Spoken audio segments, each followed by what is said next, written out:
Good evening. It's Friday, December 17th, 2023, 11 p.m. And we're here to play another case in Penny Dreadfuls of Victorian London. This is a game we've had 2 sessions of previously. There are 4 cases in the box, 3 full ones and 1 tutorial. So after this, we have 1 more full case. Looks a little dark to me. Is there something I've done wrong? Yes, I haven't turned on the other light. There we go. Okay, that's a little bit better. This is a game that we've had a very mixed reaction to. We've been very skeptical. There's lots of interesting new mechanics, new ideas here. It hasn't exactly succeeded. It's a little bit of a overly complicated choose-your-own-adventure game with some multiplayer competitive mechanics idea. We spent a lot of time at the end of our previous session talking about when those worked, when those failed. My plan is to play this tonight and then play the final case in the next couple of days, and therefore finish the box, and then maybe do a review of it, maybe talk about it. There's a lot to talk about, so I'm interested in finishing the game while it's all still fresh in our minds. Now, the channel in the Discord we were talking about, today I said, what is anyone in the mood to play a game tonight? And several people said, anything but Penny Dreadfuls. So I said, Penny Dreadfuls it is. So here we are.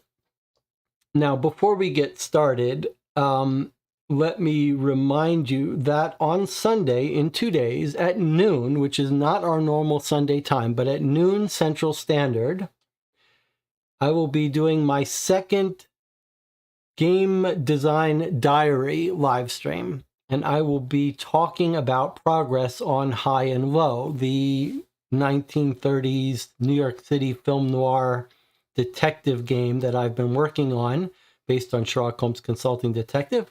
I've had a lot of help, continue to receive lots of help from volunteers among viewers, and I'd like more help. And I hope that you will join me for Sunday's live stream to see where the game is now, some of the contributions from others, including some art that is really quite extraordinary. And maybe you'll find some area of the game that you feel like you'd be willing to help with. And the more help, the better. Okay, so that's on Sunday. Anything else we need to catch up on? Let me just check up on the chat here. YouTube says there are 11 concurrent viewers and 2 likes. Let me remind you that if you genuinely like the content on this channel, I hope you will give this video a thumbs up and subscribe. It makes it more enjoyable for me when I see the thumbs up. And obviously YouTube shares this more, and it helps me know what games you want to see. And I also would appreciate it if you like the idea of this channel not taking review copies. That means it's important to me because I want us to be unbiased. I like when we can be when we don't have to worry about saying negative things about a game. In general, I think this channel's pretty balanced between games that we really love and games that we come down harshly on, and that's an important part of the channel in my mind. Okay, let's see. Jonathan was playing the Detective Modern Crime expansions that we were all a little bit skeptical about. Dig Deeper, I think we played Petty Officers, felt like it looked like a little more of a kids expansion. Jonathan says they were both cheap, can't complain, but neither were hidden gems like I hope they might be. Both were a little too cartoony. Yeah, certainly that's what Petty Officers looked like. Let's see, and Tina is here, Logan is here.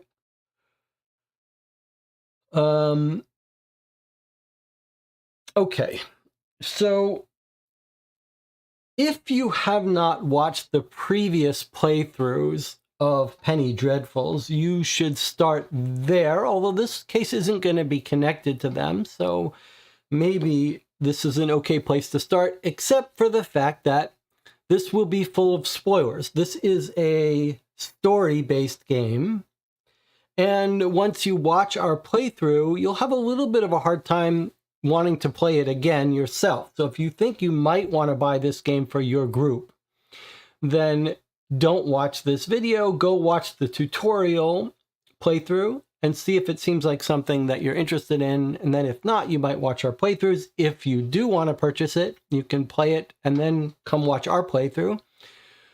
After playing the first full case, we saw less than half the cards, though, so there is some replayability in this box. You're gonna have figured out the mystery, but maybe there's some excitement in figuring out a better way to solve it, etc. And we spent a little bit of time looking at the cards we didn't see. Lots of alternate paths that we haven't seen. And it almost makes me, I had a couple thoughts after our last game. It's always fun to have a game that you want to talk about. And I had a couple more thoughts after our last playthrough. One odd sort of dichotomy is that we played the last game and it feels like we headed right for the solution. We headed for a finale. We went into the finale. We tried to find the end and solve it. And having seen less than half the cards, it makes me think, well, maybe we should have, to even get a better ending or to see more, maybe we should have taken our time and sort of wandered the paths and see what we could see. But that is a problem because the game has this trial mechanic that makes use of how many black cubes you have available to you, and they get spent as you vote.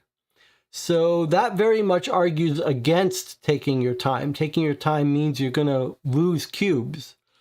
There doesn't seem to be concerted effort to give you more cubes as you play, that might have been a better decision. That's another interesting game mechanic idea, and maybe worth writing down, that you could see a clever mechanic in this kind of game where you were rewarded for making smart decisions that would get you more cubes.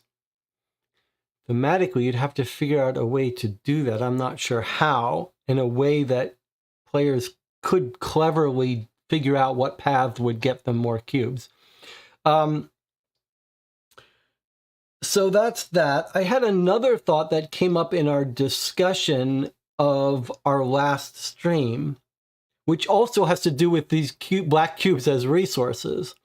One of the things I pointed out was, when thinking about the difference between the solo game and the multiplayer game, more than two people, in the multiplayer game, everyone votes, and you know what the outcome's going to be.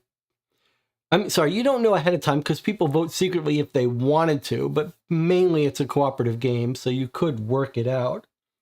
And when you have trials, you have to contribute as a group a certain number of cubes. You could bid secretly, which is what the game rules say, but that would be very wasteful. It would be better to plan it out as a group.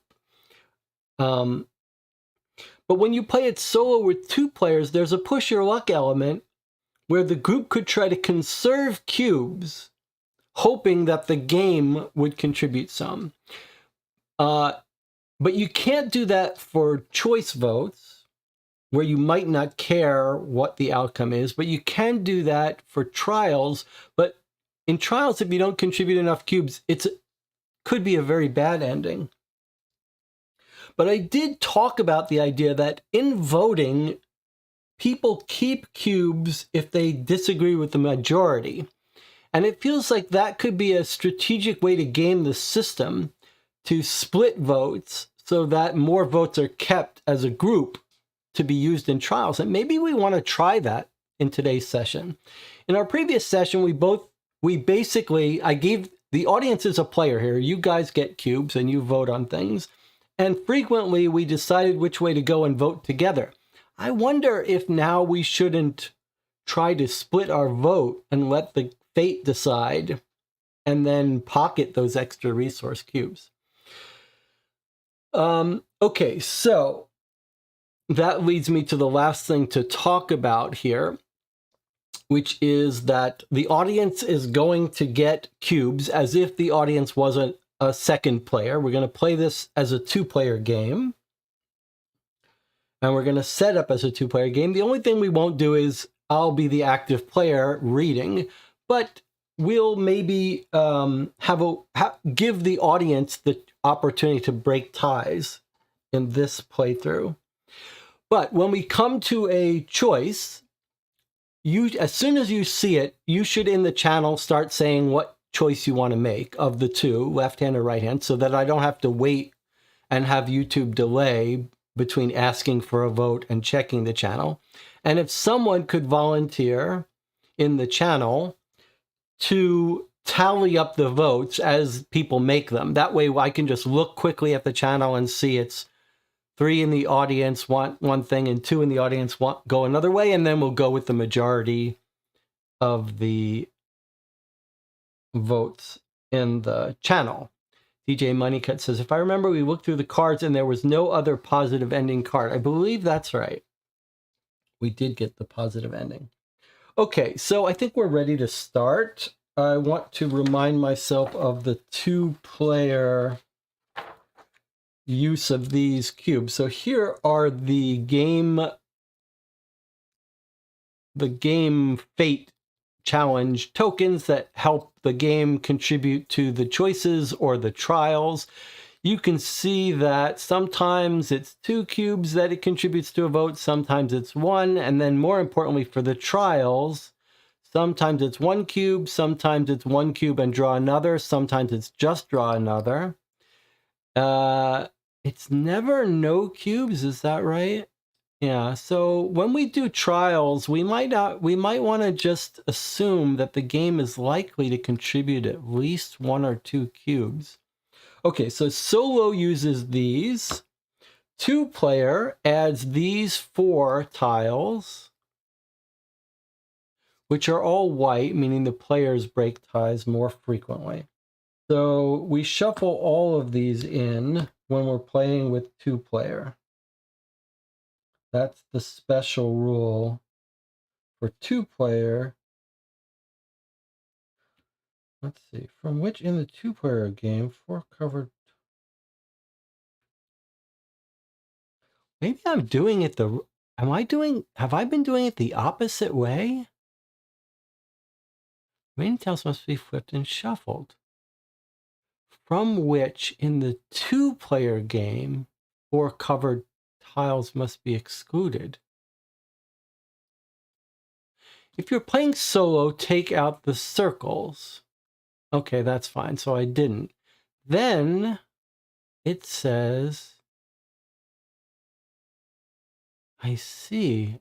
So I was skipping this rule.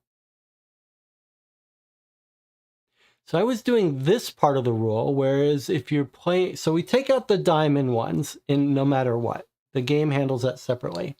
And then it says, if you're playing solo, take the 4 circle, exclude them. Okay, so the 4 circles are in here. But then I was skipping this part. Remaining tiles must be flipped and shuffled and placed in the 1. And then in the 2-player game, you take 4 covered tiles must be excluded to have always 8. Okay, so we were playing with more. All right, so that has no real effect. The only effect that would have is in scoring. This gives the game less cubes counted in terms of winning victory. It would not have affected in any way our win-loss condition in our previous games because we had plenty. But I did comment at one point that for the 2-player game, this stack is sort of so high that the game will never take credit for a win or a loss.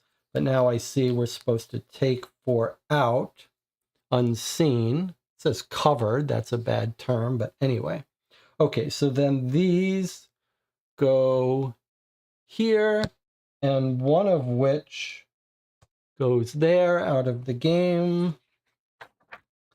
1 in there, none in here, and 7 in here. Okay, so fine.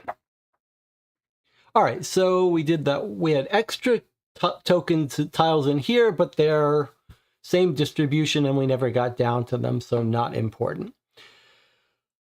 Okay, that's our generic setup. Now let's open this case, which I'm calling the 3rd case, the 2nd full case. And let us read any special setup. Anything more we want to catch up on in the chat? Does anyone have any fun plans for the holidays? I'll be here over Christmas and New Year, probably streaming live on those holidays because I don't really have any family stuff to do. I'll spend it with you guys. If you guys have family to spend your holidays with, that's great. If you don't, you can join me here. Jonathan says, reminds me that maybe we'll read about the authors of this case. So all of the 3 main cases are written by different authors. This case is by Dennis Savini, and the book of rules has a little interview with each of the authors. So if we take a look at this, we can see what it says about Dennis Savini. Dennis has had eclectic taste since he was a boy, and horror was only one of the influences of his kaleidoscopic passions, especially through works related to the macabre, mystery, and paranormal. On one hand, he appreciates the surreal aspect of the best Dylan dogs. On the other, he's fascinated by the verisimilitude and drama of milestones such as The Exorcist. He goes from the suggestions of Poe and the unspeakable horrors of H.P. Lovecraft, spending sleepless summer nights in front of the Uncle Creepy Picture Show, up to that monument to crazy. Multifaceted and unpredictable creativity that is Army of Darkness by an experimenting Sam Raimi. It's Demis. Demis takes what he likes from horror, graphic violence, buckets full of splatter, grotesque tones, and an irony always hovering between veiled sarcasm and the most ruthless cynicism. These multifaceted suggestions in the following years also poured into his work in the board game field and into his beloved role-playing games, The Call of Cthulhu. That's quite a famous role-playing game. Fear Itself and Don't Rest Your Head, his all-time favorite. As for video games, between one fighting game and another, he does not disdain the atmospheres of Silent Hill. In recent years, his role as master of Krav Maga has not left him much room for old passions, but he always finds time to read some dark mangas, to watch the latest horror series, or to immerse himself in board games with disturbing plots. Okay, so that helps us not be too negative about the game. Okay. Let's see. Let's catch up with the chat, see if there's anything else. Jesse, have you played the free intro cases for Sherlock Holmes Consulting Detectives? Original and newer, I think there are two. One is called Sherlock Holmes and the Baby. Sherlock Holmes and the Baby was the first fan-written case for Sherlock Holmes. It was published in a magazine called, I can't remember now. It's out of print. You can occasionally see it come up on eBay, but there are downloadable PDFs of it. It was a very short game that a fantasy magazine made. I think it came out in the 80s or so, before the real fan cases. But I don't know of any other. I do have it printed out, but we haven't played it yet.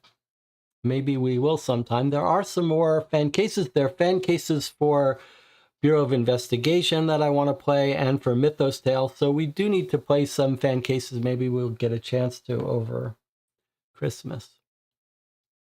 Okay, let's get to this case here.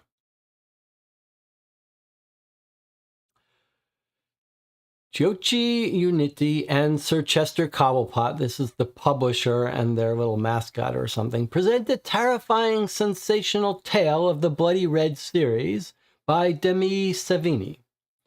We now know this is an Italian game, and Blood Red seems to be what they're calling this series in this box.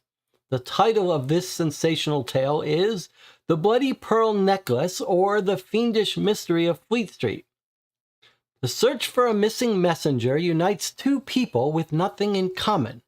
Their investigation will lead them to unearth the human baseness and primordial instincts hidden beneath hectic city life. When we played the previous case, the audience was convinced that we were going to get a chance between playing one of two separate sort of cases that branch off. We saw no evidence of that. And in our previous case, the titles were seemingly unrelated to our case, at least the first title. So are we going to see a Bloody Pearl Necklace here or not? We don't know. All right, so it says everyone receives a supply of 8 black cubes. And now we're seeing the first use of the diamond things. All right, so let me just give out the 8 cubes for everyone. Okay. So that's going to be the audience's supply on the left.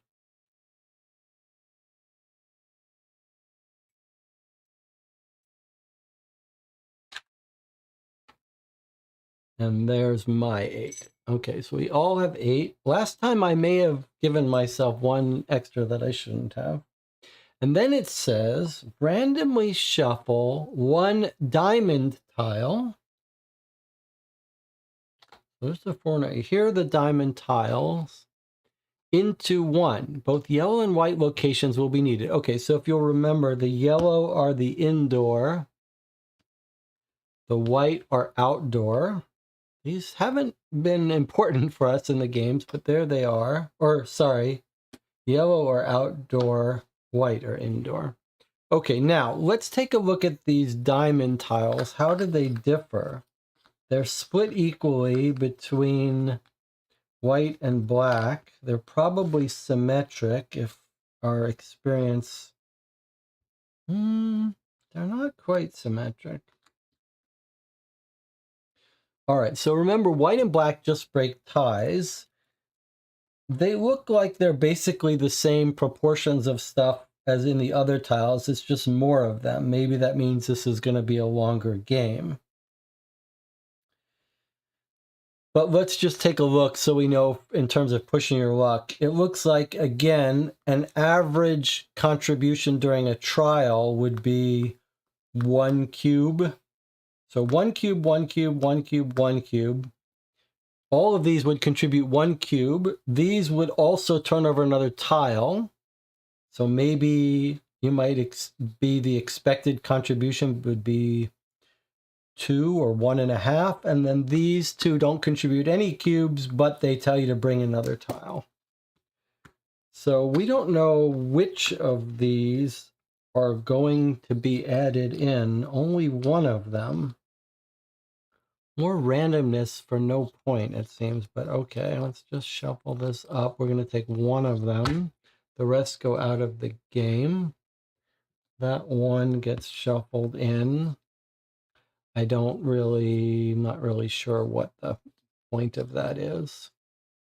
It would be much more understandable if those diamond tiles were particularly good or bad, but since they look very much like they've got the same contents as the others, I don't see much of a point. Okay. Oops, I'm doing all kinds of things here. All right, so the tile effect shall be ignored if the special rules are not applied. That's, as we discussed before, a confusing way to say that if you're not playing single or solo or two-player, don't pay any attention to those tiles because they don't get used at all. Okay, flip this card face up and have fun. All right, so I'm going to put this aside. Let's put this over here today, and we'll just bring these out as we need them. Okay, here we go. A little rule summary. Beginning of your turn, take from the deck whatever. Then it just says, after you receive a card, resolve its back. Okay, and then you can move items around, interact, and then you read the front. Now, we got sort of caught out last game. In the finale, we were so wrapped up in the finale that we didn't pay attention to taking advantage of this before we turned over our card and got a trial. Let's remember this, that whenever there are things that can be interacted with, we might want to do them before flipping a card. If someone's got a gun and we have the back of a card that suggests that their partner is going to need that gun, then before we flip over the card, we have to decide what to do. After you flip it, it's too late.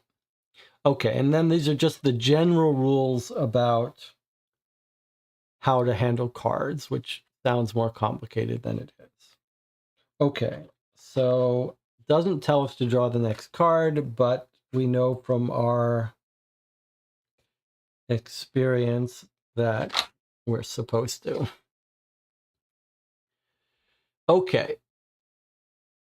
The star pawn comes into play on M and the park on 5. Okay, so remember that our star is the person that we're going to be mostly in control of, making decisions of. And they start there, and the park, which is an outdoor location, comes out.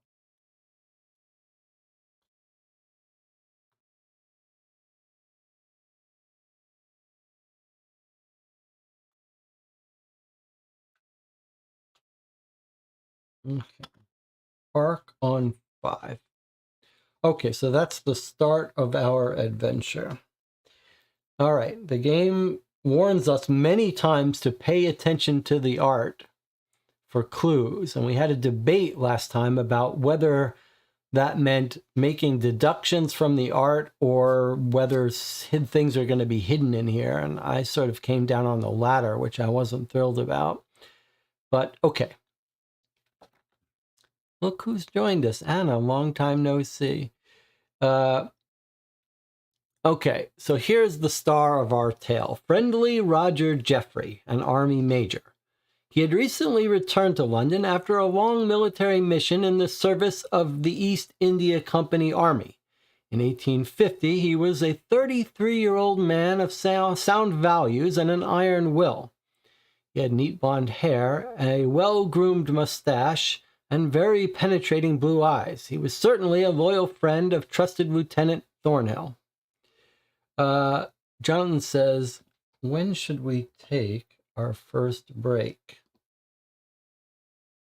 Well, that's a good question. Why don't we take a break when we come to our first decision? How about that? So far, this is everything you'd see. You don't have to make any decisions. No spoilers that you wouldn't see the first time you play. Okay, this tells us to take 2 tokens, a black pentagon beta and a round gamma blue. Okay, and it tells us that this guy, we have to remember, can never have more than 2 blue tokens of any shape. This represents a gold medal with a chain depicting Sir Nicholas. Depicting Sir Nicholas that is very dear to him. And this one represents a fine ebony pipe and fragrant tobacco. Okay, so he keeps these. We're told to put these here, whether we... Too bad we can't see his face when it's flipped, but there he is. Okay. So he is represented by this token. He's the star of our tale. Friendly Roger Jeffrey with his medal with St. Nicholas and his pipe and tobacco. Okay, then it says continue with card 2. All right, here's card 2. Looks like he's going to get a telegram. The shop comes into play on 8 and the pub on 12, and then 3 interjects. Okay, so the pub comes out on 12. And then the shop on 8. So this is a little different than our previous case. Remember, they're all written by different authors. We'll see if this author is going to do anything different. In our previous game, spatially, there really hasn't been anything to it. But now it looks like maybe we're going to get a choice of which of these places to go. All right, so to remind you how the rules work, we've done the back. We can see there's a telegram involved, probably, but we haven't flipped it over yet. Before we flip it over, 3 interjects. So this gets queued up to deal with in a moment. Instead, we read 3. This woman comes into play.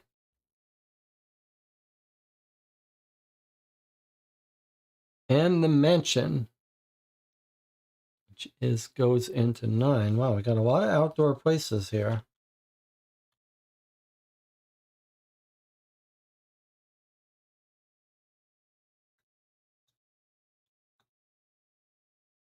Okay, the mansion is over here. Okay, there's our mansion. All right, let's see what this is all about. So here she is.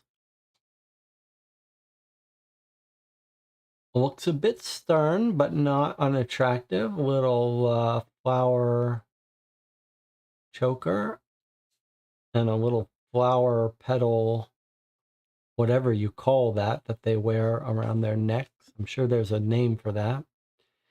We don't see that much these days. Let's see what it says. The beautiful Johanna, the eyeglass maker's daughter.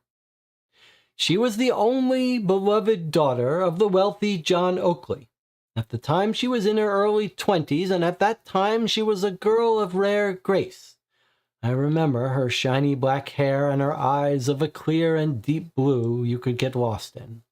Her sweet and intelligent expression, however, let a veil of melancholy shine through, as if the memory of a previous joy had turned into bitterness and a suffocated pain. Even her voice, albeit melodious, instilled a note of vague sadness in me. Okay, she gets two tokens. It can never have red tokens and never more than two. All right, so this should be she can never have red tokens and never more than two. So when I said this card meant it can never be more than two blue tokens, that's wrong. They made some odd choices here, but it looks like the token is always, this symbol is always blue. So this says he can never have more than two tokens. This card can never have more than two tokens on it of any color. In this case, and I've already said that this should be the color red, this text, instead of black. But anyway, this card can never have red tokens on it and never more than two. All right, so let's look at what this person gets. We've got an alpha pentagon, which stands for an elegant and expensive fashionable handbag containing some personal belongings. And then she has a delta yellow square. Where is our delta yellow square here? I think that's delta. Which is a refined umbrella to protect from both the sun and the rain. Okay, so if we're going to send her out to outdoor sunny weather, let's make sure she's got her umbrella. Right now she's got both, and they both stay together, the two of them. So both of these people are represented by the yellow star pawn. They always travel together unless the game tells us to split them up. They're also both maxed out with what they can carry. Okay, Joanna and Roger Jeffrey. One interesting, sort of a little bit confusing part of this game that we've noticed is it's all told in past tense, or most of it, which makes some sense because we're reliving these tales, these sensational tales. But it is odd to be telling these tales in the past tense and then having us make decisions about them.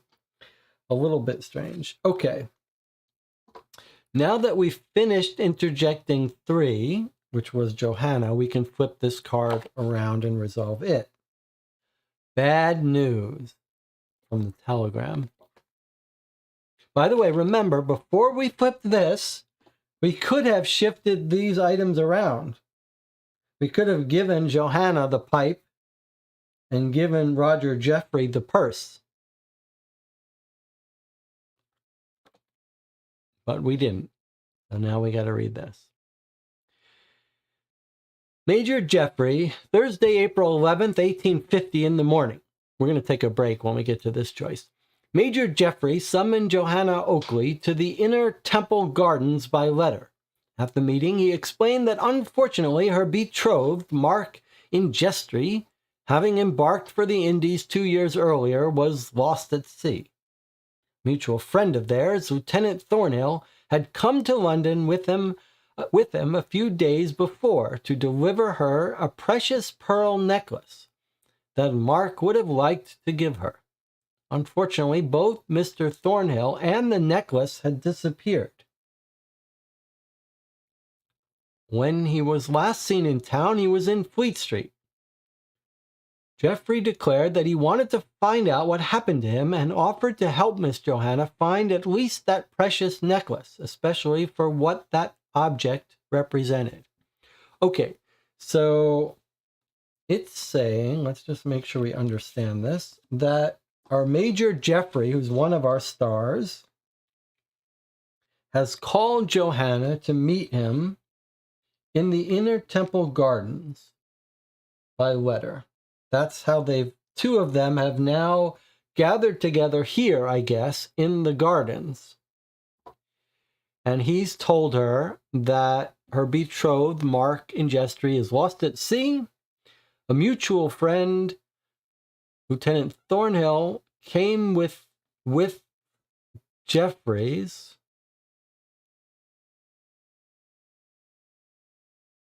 to London to deliver the necklace, and now he's gone missing.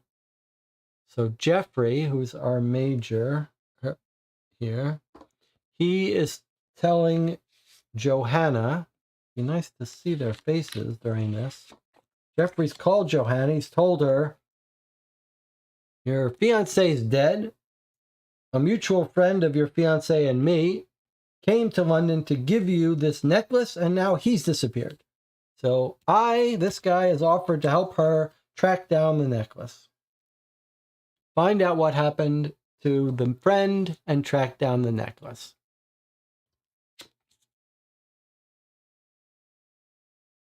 Okay. And now we've got a choice. The left-hand choice says, Miss, come with me. Let's go straight to Fleet Street, where he was last seen. Or she says, Major, come to my house first and talk to my father. So those are our choices. And that's where we're going to take our first break. So if this seems like a game you want to play yourself, you should stop watching here. You can watch the tutorial if you're not sure. Then you can buy and play the game yourself. You can come watch this afterwards. It's not a cheap game. It cost me $50. Probably it'll drop in price soon. Maybe when the reviews start coming out. But for those of you who want to continue with us, I'll see you in 8 minutes.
All right, we're back, and Jonathan has been keeping track of audience votes. Okay, so the audience has voted 3-2 to do the right-hand side. So let's go over this slowly for our first vote so we see what this means.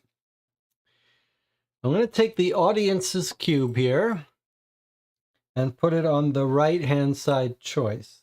Can you see that? Okay, in fact, I could do it this way so you could see. Okay, so the audience has voted for the right-hand choice. Let's see, I'm a bit in the way here. Okay. Now, if I also take my cube from my spot, I must vote. If I vote on the right-hand side as well, now we're going to turn over one of the game tiles here, and the game is going to get to vote. The most it ever puts is 2, so it could put 2 on the left-hand side, in which case there'd be a tie, in which case if the tile was white, it would mean that I would get to break the tie, and if the tile is black, the game breaks the tie and goes for what it wants. However, what I was talking about before is that in addition to using these cubes as voting, there are resources for passing trials. And what happens is that when you're in the majority, your cube gets spent, and when you're not, your cube gets saved. So I'm inclined to put my vote here and let fate decide what we do. And then one of us will get to keep our cube, which as a group is a valuable resource. Because this is a decision that doesn't seem that important, I think this is what we should do. We should save both putting our weight on the same side of the scale when it's important to us. And I don't think there's much way to tell the difference. Although this is a very strange situation. We're gaming it by giving up our influence on the path we take and letting fate do it. But maybe strategically doing that when it honestly doesn't matter to you is the way to go. So that's what I'm going to do. I'm voting for the right-hand side. Okay, so then we take our tile from pile 1 and we flip it over. We can see that the game has voted for the left-hand choice here with 2 cubes. So it's 2 plus 1, 3 to 1. So we're going to do the left-hand side thing. We're going to go to Fleet Street. This gets spent. My cube gets spent. But your cube from the audience goes back into your collection. And in that way, we have 1 extra cube. Unfortunately, you can't use it for voting, which is a shame. It seems like it might be nice to be able to spend cubes, extra cubes, and to vote, to have more of an influence later. But you will be able to use it for trials. Oddly, however, the trials are group efforts. So anyway, okay, so this gets... Now, the game got its way. We did what the game wanted. So this tile goes face down in the spent pile. And the reason it goes there is that this set here, the more of these, the less involved in the case the game is, the less the game gets credit for the outcome. So by putting it here, we're saying the game had some influence on this turn. So the more that move to the 3 pile, the more influence the game has. Very weird thing to keep track. Okay, but we're trying to take it seriously because otherwise it feels like nothing is in our control. Okay, so the left-hand choice was made. This gets thrown away into the trash pile where we don't get to read it again. The game is very clear. We're not allowed to go through this deck again. So we have to remember anything that's important here. So maybe before we throw it away, we should get one last look. We could make notes here, but we haven't had the need to, so we're not going to do it. Okay, 15 comes into play. I would have liked to talk to the father, but not at the cost of cubes. We'll revisit that later. Okay, so here's our 15. What have we got? Looks like mustache cream. The pawn moves to Q. Okay, so the pawn is going here. We're going to Fleet Street. Maybe we're going to a shop on Fleet Street, or a new place has kind of come out. All right, mustache cream. Let's see what we got. Anything? Do we want to trade items? No. A dog at the barber shop. At the shop on Fleet Street, the girl and the major went back up the crowded Fleet Street and noticed a dog scratching insistently at the door of our shop, amidst the amused gaze of passers-by. Now we stop here, and 17 interjects.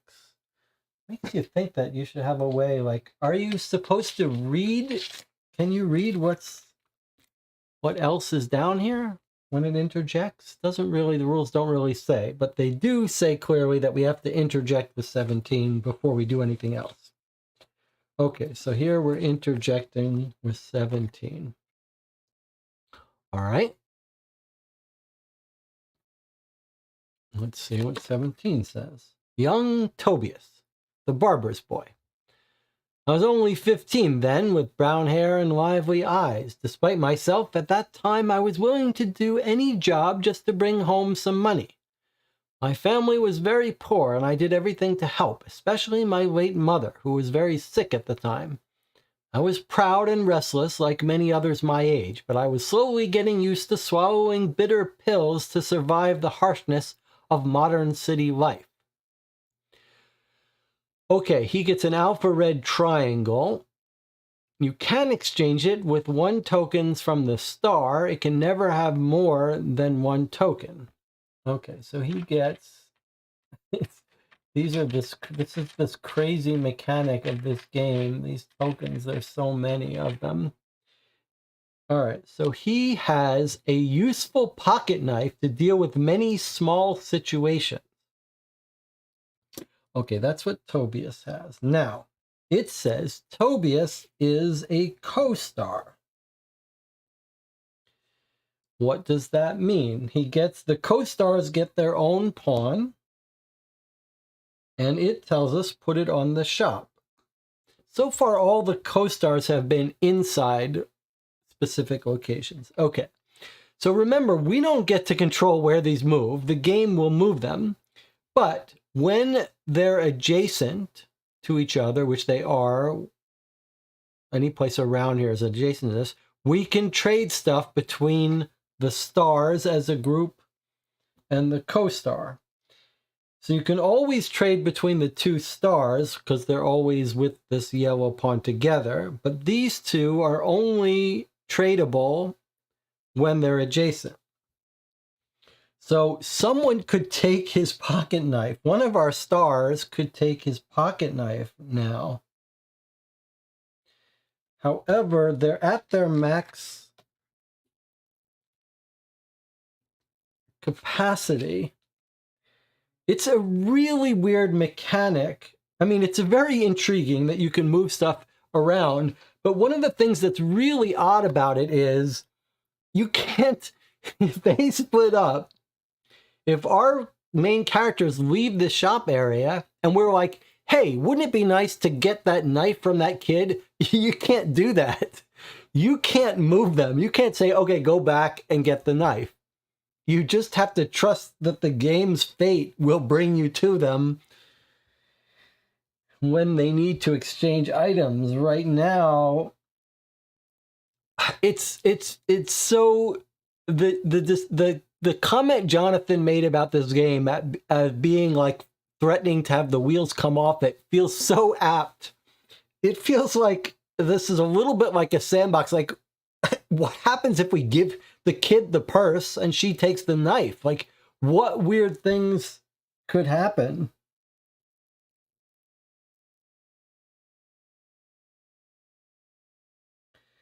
So, I don't know. You want to... I guess we can only trade things when the back of a card. So we have to return here. But let me catch up on the chat here. Let's see. Such a strange mechanic. Logan says, for previous case players, does this mechanic play out seem convoluted, or is there a logic I'm not seeing? No, it's a bit convoluted. But Jonathan says, basically, at the end, it figures out who gets most valuable player, who contributed most for a good ending or contributed least for a bad ending. That's what a lot of these cubes and discs and tokens are for. Okay, Jonathan was explaining it. And Anna says, we don't know much about the story. How would we know that we'll need a knife or not? Yeah, I agree. DJ Moneycut says she can't take the knife because it's red. Okay, so you're absolutely right that Joanna can't take the knife. She's not allowed to have red. But Roger Jeffrey could take the knife. Okay, is this barber boy recalling this story? Leave the boy, let's go find out more. Okay, so the boy's at the shop. You're right, though. It's weird how each card seems to be talking. So I think it pays to spend, I know this could be frustrating, but like, it's interesting. When we read about Joanna, look what it says. She was the only beloved daughter. Okay? Talking in the past about her. Roger Jeffrey said he had recently returned. But when we got to Tobias, not the star, the guest star, I was only 15. So, is there a logic behind why young Tobias is talking in the first person? I don't think there is. But we'll find out. I guess that's what Jonathan was asking. Is he the narrator? I don't think so. I think it's just a inconsistency in the cards. But let's return to our story. We've interjected with 17 and brought Tobias out. Now we can continue. On the shop window was written Barber. The letters were all capital letters, yellow, well spaced in an arc, like a faded, lifeless smile. I stormed out the door and kicked the pesky dog sharply in an attempt to keep him out.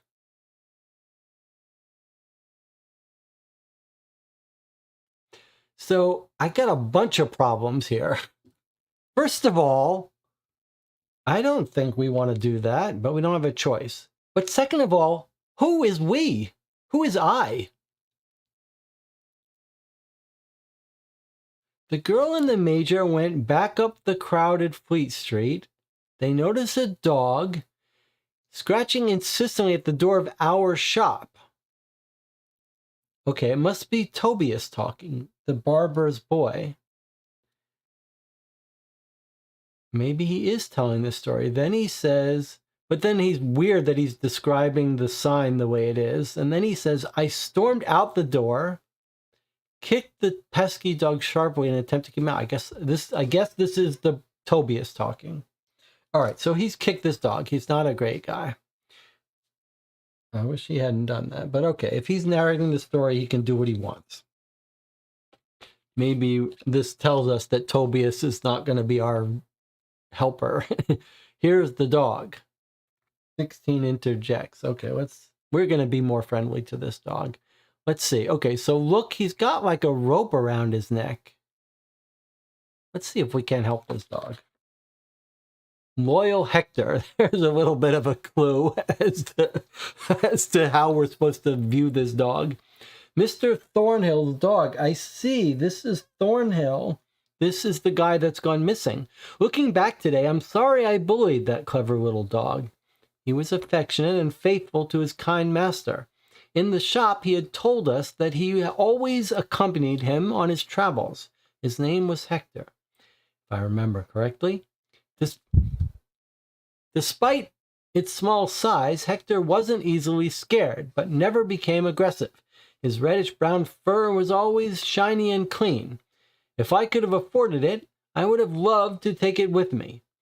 But I was struggling to fill my own stomach. I could never feed a dog. Okay. So, Loyal Hector is a token. So he's considered one of these tokens. Okay, that's an odd thing. Place a triangle black alpha on the shop to represent the dog. Okay, so there's the dog. This game is getting a little complicated. This is normally when Anna says, "That's it, I'm out." But okay, he can have one token which must be assigned to this card, but never more than one. All right, so the dog can carry one object in his mouth. The dog is a token, and it can carry a token.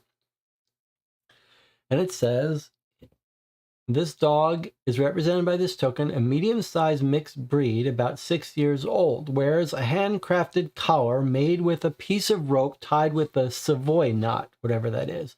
Place this card in the archive where we can access it at any time. So essentially what it seems to be saying is, hey, if we had a separate pawn, we would use it for the dog. But because we don't, you're going to use this for the dog. Okay, and then it just tells us to put it aside in the archive, but really it just means where we can read it anytime. All right, so I guess I think probably it makes more sense to put it somewhere on the table to remind us of what he can carry. I'm going to put it over here somewhere. Okay, so he can carry an object. Well, here's another reason why it's weird to tell us to put it in the archive. It says when we carry things, it goes on this card. So obviously, this card can't be in the middle of a stack. All right, I'll put it here for now.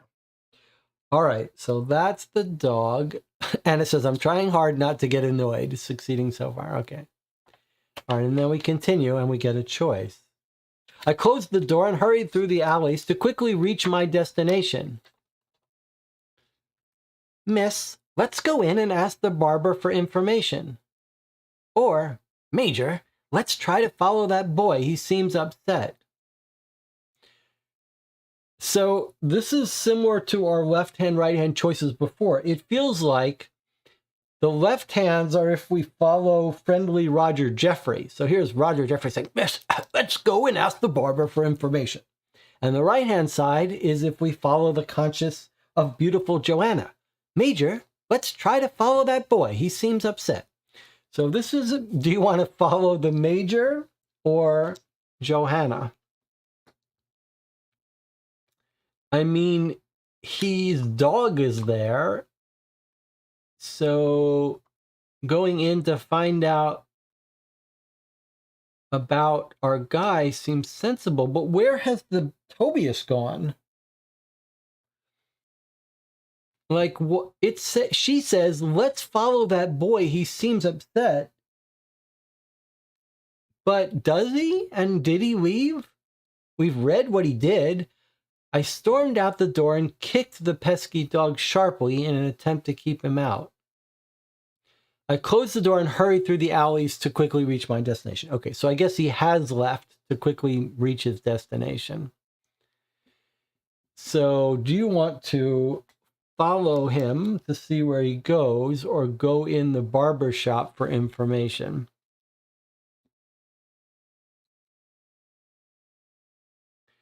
I guess logically, 4-1 right-hand side. So the game wants to go right.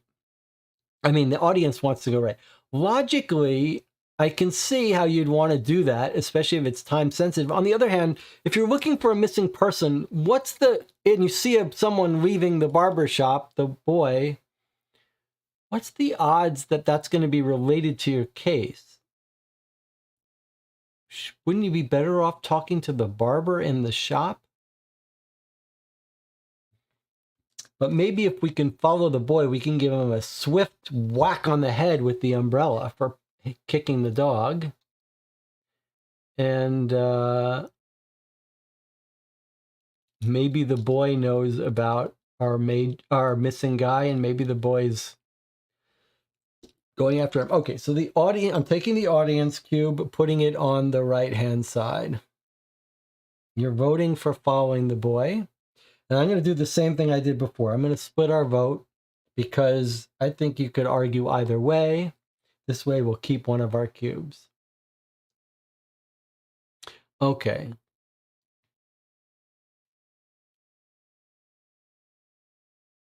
Here's the game's vote. Okay, so the game split its vote.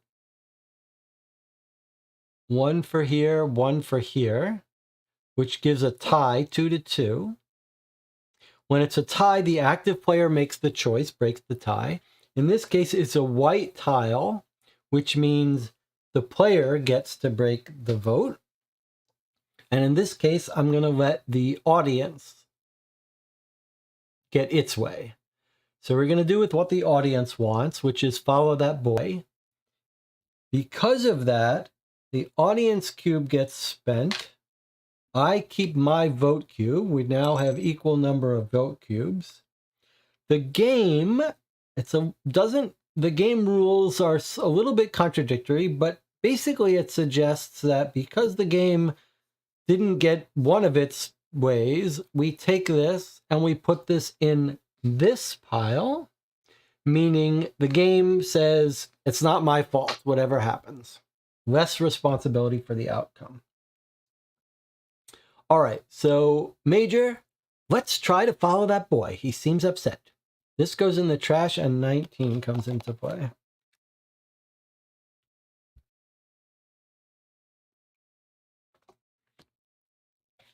Okay, everyone following so far? All right, let's see where that boy went to.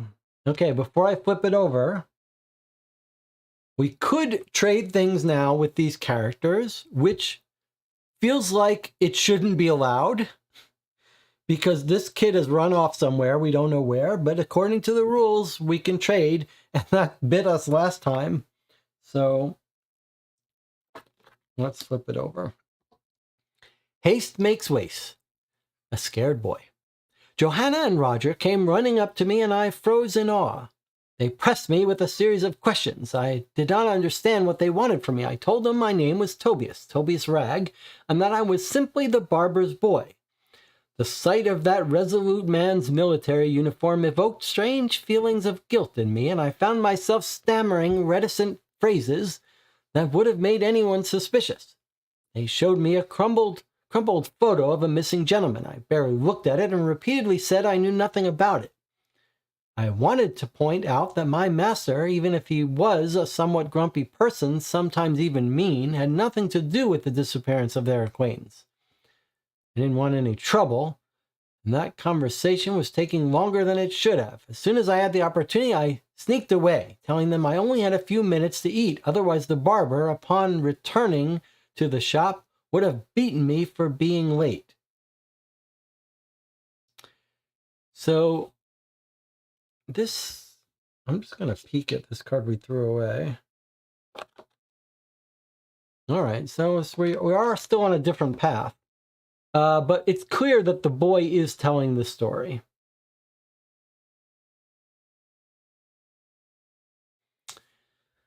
Is there anything important in what he said? He's saying he felt scared, he felt intimidated by the military outfit. He said, I know nothing about it. And he says, my master wouldn't do anything.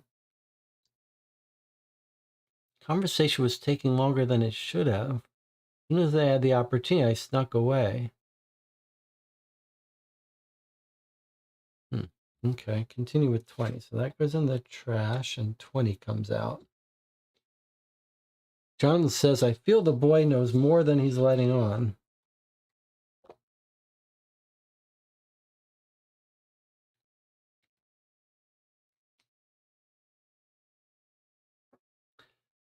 The yellow pawn moves to you. Okay, so our characters are moving here.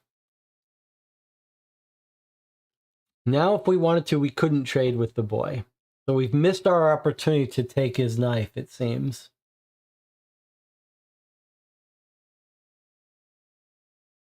I wonder if we should have taken the knife from him.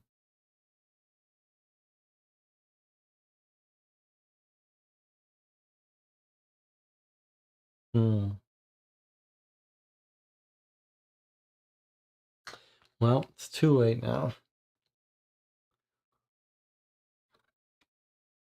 An inviting scent. Lunchtime at Bell Yard. In Bell Yard, a few minutes from Fleet Street, the young lady and the major were greeted by an appetizing scent.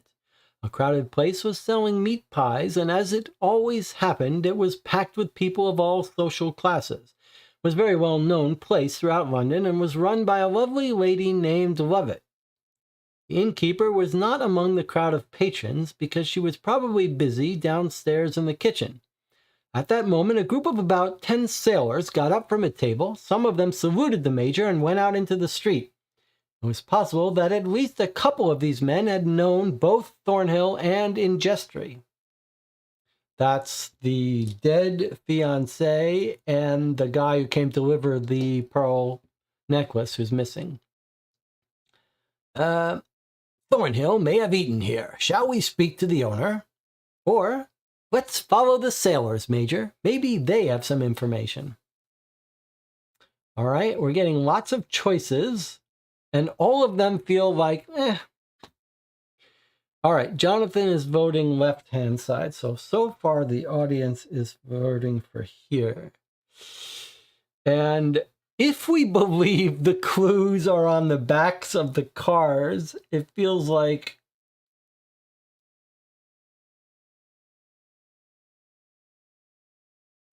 I mean, we have no reason to believe that our guy was...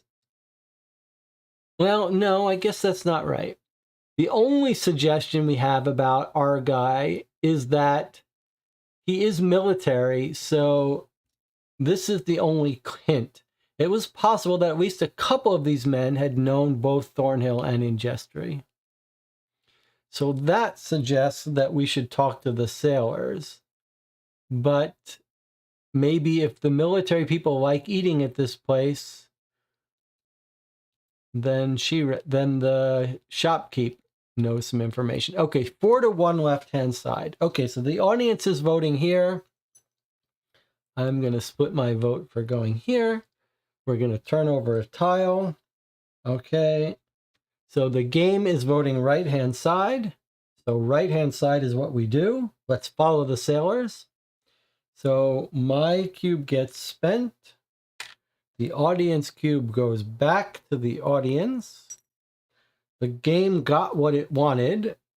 So this goes in the spent pile. And we do, let's follow the sailors, Major. Maybe they have some information. This goes in the trash and 9 comes out. All right, so it's a bunch of rope. They're sailors. They know how to tie knots. The yellow pawn moves to E and the port comes into play. Okay, so the yellow pawn moves all the way to E. Where is E? Wow, all the way across town. Still not adjacent to the kid and the knife. Remember, he's the star of the story, so... And we can't move the dog, right? Yeah, we can't move anyone. Okay, and then the port comes into play.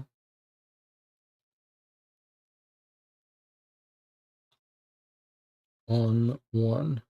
Well, there's the port. Rope is what's on the card.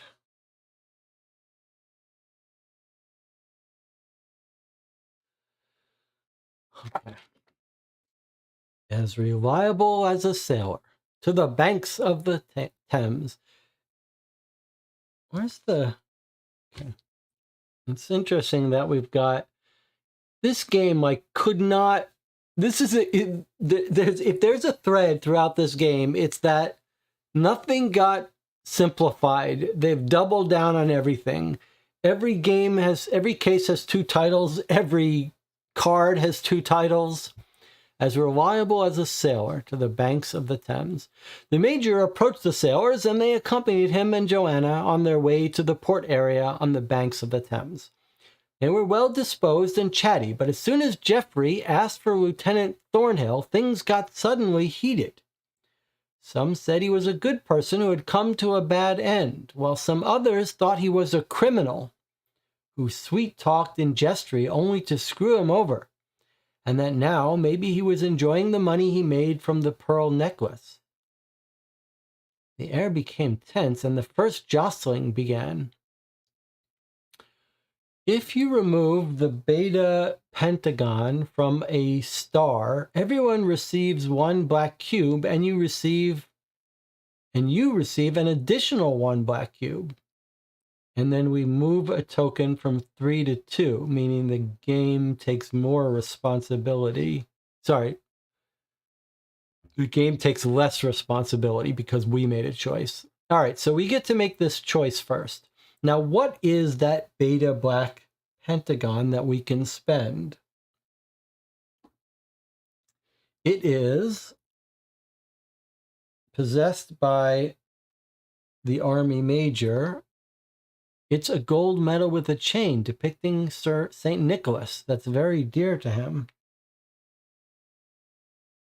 So what's the idea here?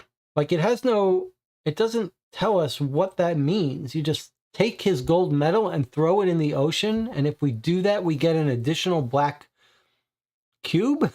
Why would that be? What's the thematic sense of that? If we get rid of our gold medal that's very dear to him, we would get a total of 3 black cubes, which would be pretty great.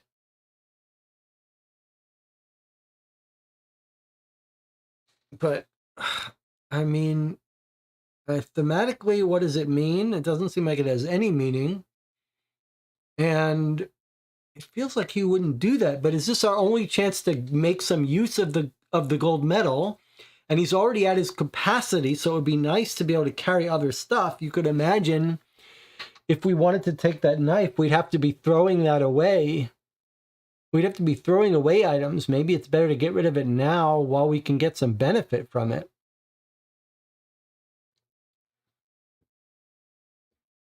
Let's see what the chat says. All right, so everyone's voting on the choice here, but before the choice, we have to decide what to do with this. Giving the sailor the medal to influence them, maybe. I guess we should do this. I mean, we may not have another chance to use this gold medal. And what else is it going to be useful for? That's it. We're going to spend the medal. So I'm going to take this medal. I'm going to give, we're not throwing it in the sea. We're giving it to the other sailors. And when we do that, it says everyone receives a cube. So that's this. We all get a cube. And you receive an additional cube. The you is whoever is the active player. We did what I wanted to do, not what the audience wanted to do. So I get the extra cube. Okay. And then we move a token from 3 to 2, meaning the game is in less control. We're more in control. DJ Moneycut says, but wait, having more cubes at the end is bad, right? It's a very odd thing. Having more cubes is useful to us when it comes to competing in trials. It will help us win. But at the very end of the game, having more cubes means you are less responsible for the victory. If you get a good ending, or more responsible if you get a bad ending. Or you're less responsible for the outcome. So we don't want excess black cubes, but on the other hand, having some to spend on a trial, we could always throw more of them away on a trial. That's another thing we haven't talked about. Like you become the most valuable player, the winner, by having less cubes if you have a good outcomes. You could throw them all away on a trial if you thought the game was about to win. Perry says, can the game win? The game can absolutely win. if when you add these two piles, that's the game's virtual number of cubes. So if this gets down to 1 or 0, then the game is most likely to take the blame, good or bad, to bear responsibility. All right, well, let's make our choice now. Calm down, gentlemen. On the other hand, what about Fleet Street? Or, Major, it's time to go. My parents are waiting for us for dinner. So that's it. We're going back now. We either go back to Fleet Street, maybe to the barber, or we can change our mind about going to Joanna's family. This seems like it was just an opportunity to get cubes, but also to learn that some people think he's a crook. All right, let's see. Looks like the audience is going left-hand side. Calm down, gentlemen. On the other hand, what about Fleet Street? All right. So Anna says, basically, we can go back to Fleet Street with left. All right, I'm going to split our vote again and go to dinner, which is what I originally wanted to do with Joanna and meet Joanna's family. Okay, but the audience is clearly on the left-hand side. All right, so here we go. Let's see what the game breaks our tie. Ooh, interesting. So the game votes 2 on the left-hand side, which is what the audience wanted to do. So this audience cube goes spent. Mine gets kept. The game got its way. So the game, this token goes in here, meaning it's taken more responsibility for the outcome.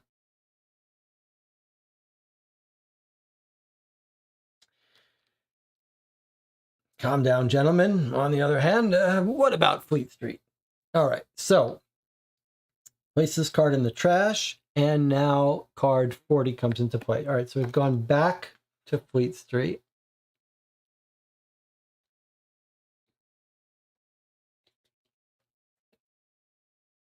What an odd game.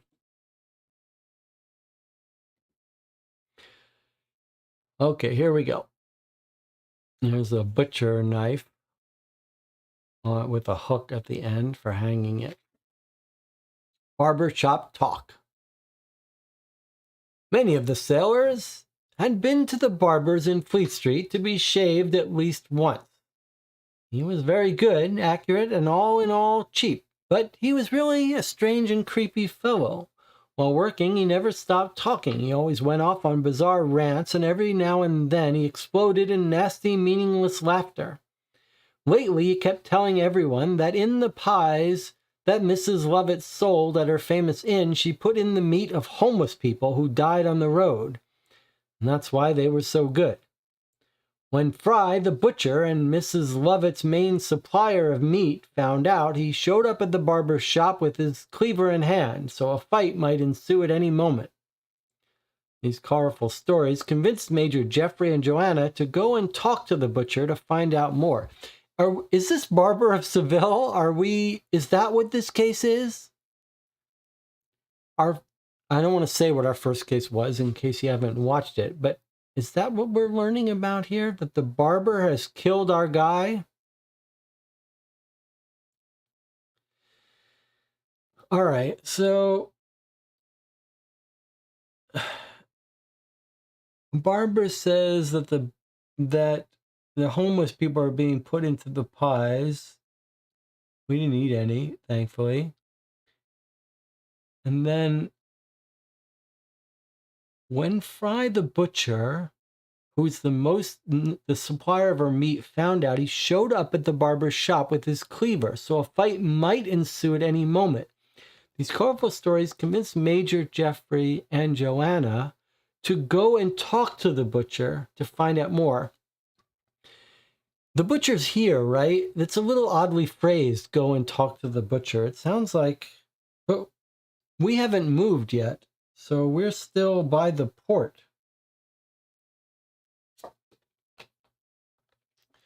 This is odd. This movement mechanic feels a little broken sometimes. Okay, this goes in the trash and take 42. Okay, so let's put this in the trash, take 42, and then we'll decide. Okay, so they're moving to the butcher. So our figure goes to L. We're next to the barber shop now again. The pantry comes into play. Remember, these things are sort of mean multiple things. The pantry is standing in for butcher, I guess.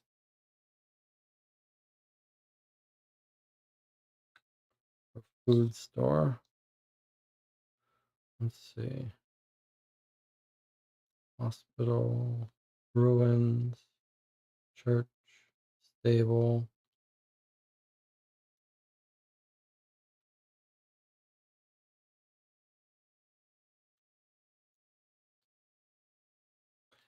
Maybe it's an indoor place. It would be nice if this showed you whether you're getting an indoor or outdoor token.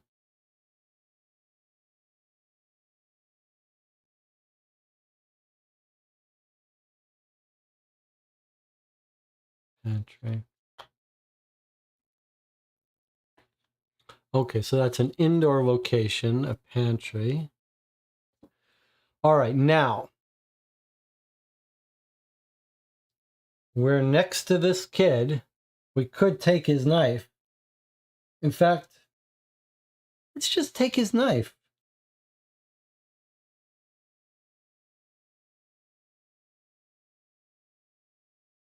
Why not? He can hold more than two. He can hold up to two now. He's got room. Let's take this kid's knife. This little brat.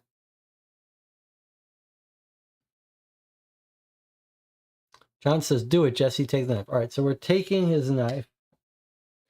His limit is he can never have more than two, which he has now. We're adjacent to the kid, so we can take it. Let's read the rules on this since we've never done this before. Seems very odd, but okay.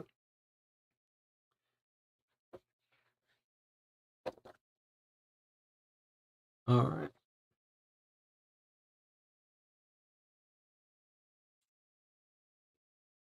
When chits come into play, they are assigned to cards or to the game board.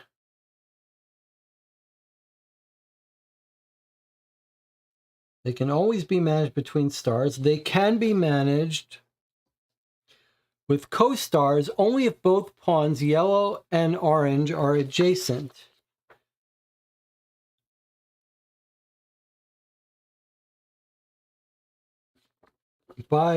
And then it says, by playing, you will understand how managing chits is crucial, especially before new cards come into play. If you want to assign a token to an item to a star that exceeds the maximum, you have to get rid of one.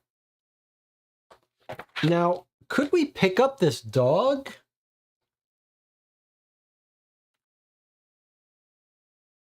Could we have picked up the dog and be carrying the dog with us?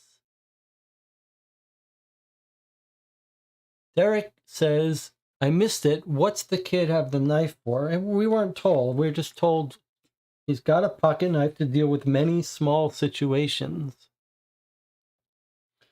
But before we take the knife, can we pick up the dog?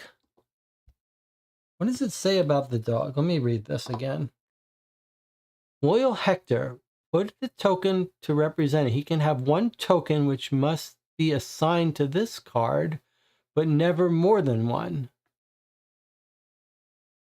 So he can carry an item of his own, but it doesn't. Can we pick him up? Could we give him the knife and then carry him and then have the dog and the knife?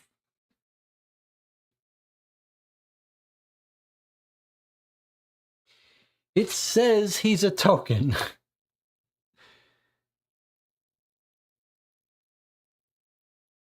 And it's very confusing. It says he is a token, so that should mean we should be able to carry it.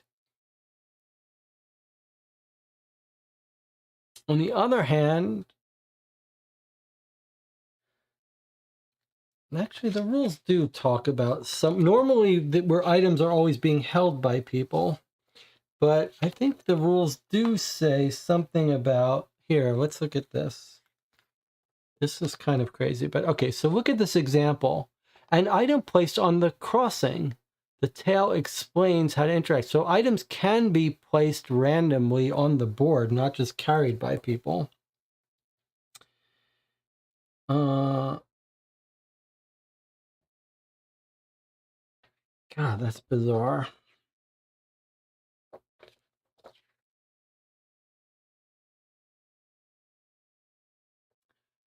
Items come in different shapes and colors. When they come into play, they're assigned to cards or to the game board. The active player has the right to exchange them between compatible characters with the following limitations. They can always be managed between stars. They can be managed with co-stars if both pawns are adjacent. That's fine. What about interacting with them on the board? They can be managed with guest stars. Doesn't really say what to do if they're on the board, but I don't know. We have to make a decision now because I'm tempted to pick up the dog instead.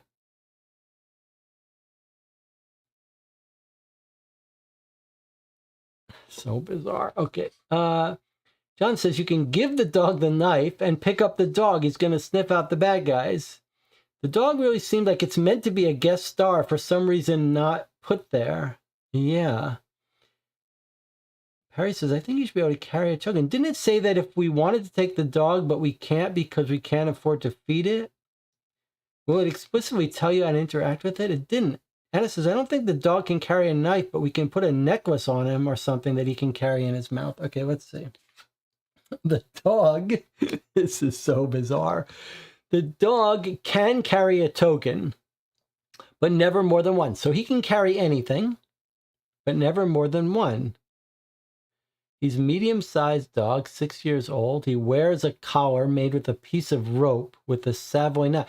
We're going to carry him because that rope could be useful to us as well. All right, so here's what we're going to do. We're going to give the dog the knife. Okay, we've had mixed experience with this game, so we're going to be a little crazy. I say we give the dog the knife. He can carry any token, any one token. We're giving him the knife, and now we're going to carry him. But I think I think the woman should carry him. She's not allowed to carry the knife herself, but she can carry the dog who's got the knife in his hand. And we will give the major the purse.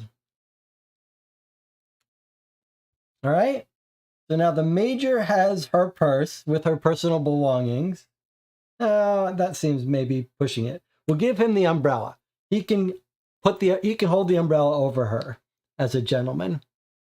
Then she is going to have the dog who's carrying a knife in his hand. It's insanity, but that's how we're playing this game now. She's picked up the dog. He's got a knife in his hand.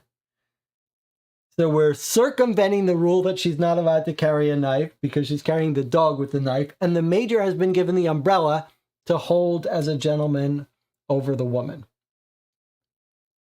I mean, because they're next to each other, they can trade items anytime they want. All right, that's fully insane, but there we go.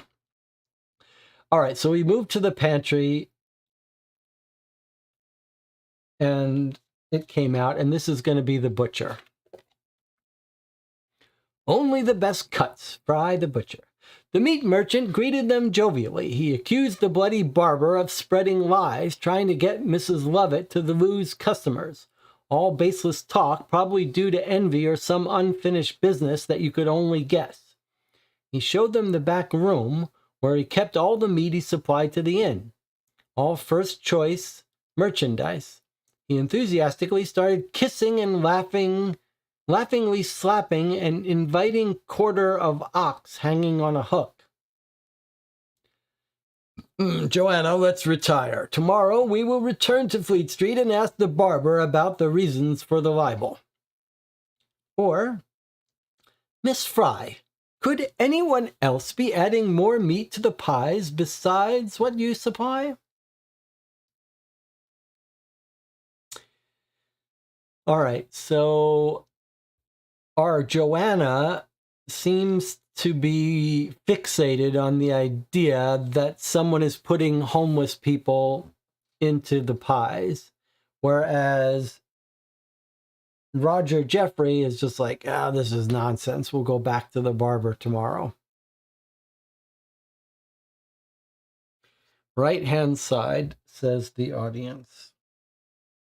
Now, is this one of the times when I should double our vote down to make sure we do this?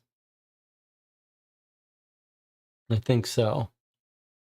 All right, so I think this is one of our rare times when we're going to throw away both of our votes, hopefully, to get this part done, because we think this is probably important.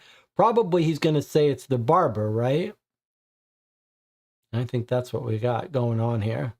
All right, so we're both voting right-hand side. We're going to see if we can't push it to this. The game could still break our tie. Ooh, it's close. It does get to break ties with the black token, but because it split its vote 1-1, it's 3 versus 1. So there is no tie. We are going to do this.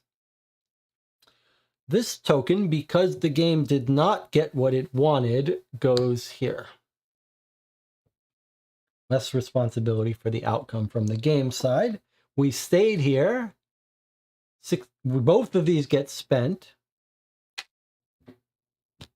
And this gets thrown away and 65 comes to mind. Mr. Fry, could anyone else be adding more meat to the pies besides what you supply? 65 comes into play. Let's see what the butcher says.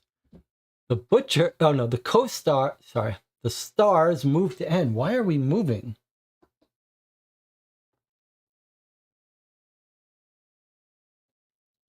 Good thing we picked up that dog because we're moving away. We moved all the way over here. Did I draw the wrong card? So we asked a question and 65, which moved us. Okay. Moved us to N. Okay, let's read what it says. Personal touch, the humor of the butchers. The butcher's eyes widened, and then he burst out laughing, slapping his thigh with the palm of his hand. He explained to them that he sold prime cuts of veal to Mrs. Levitt, rump, neck, round, and flank. Except for sirloin and tenderloin, they were the most expensive. He taunted them, saying that Mrs. Lovett, in order to save a tidy nest of pounds, might in fact have added human meat to her mince to give an extra zing to the recipe. Being more similar to white meat and apparently rather sweet, he would have thought human flesh combined better with pork or chicken. He burst into a second laugh, more nervous and hysterical than the previous one, and out of the blue he abandoned them with a hurried farewell, walking away muttering to himself. At that point, rather confused, the Major decided to accompany Joanna to her house for a well-deserved night's rest after all the strange events of that troubled day. Weird. They all seem like they're a little crazy. Is he making a joke or is he being serious? The humor of the butcher. Sounds like he's just making a joke. This goes in the trash and we get 66. So it's very weird that this movement seemed to bring us home before it should have. Like it would have made more sense to do this first and then we go home. So that's weird. Okay, 66 comes out.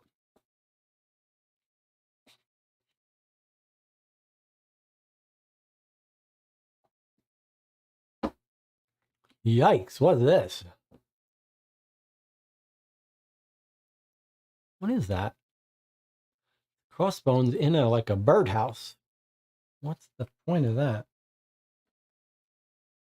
An unexpected discovery, a breakthrough in research. The next day, Joanna learned from her father, with incredible dismay, that a body had been found in the crypt of the Church of St. Dunstan. Most probably, despite the scarce and fragmentary information, it was reasonable to assume that it was the body of Ian Thornhill. The discovery had taken place following the report of a passer-by who had seen a dog whining and scratching insistently at the external door to the church crypt. The animal was then driven off by the arrival of Reverend Lupin and fled towards Bell Yard, where it seemed to have been spotted afterward running around the pie shop. Joanna immediately summoned Roger, who decided how to continue their investigation.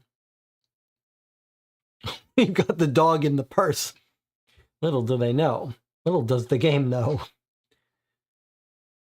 Joanna, we should go to Bell Yard. Or Major, we better go to St. Dunstan's church.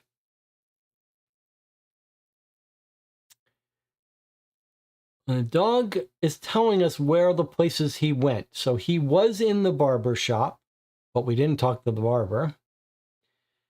And then he did go to the crypt where the body had been found. Is it the body without, that hasn't been cut up for meat? It's just its bones, or is it the full body? And then the dog went to Bell Yard. Is that where, but Bell Yard is where they went to eat, right?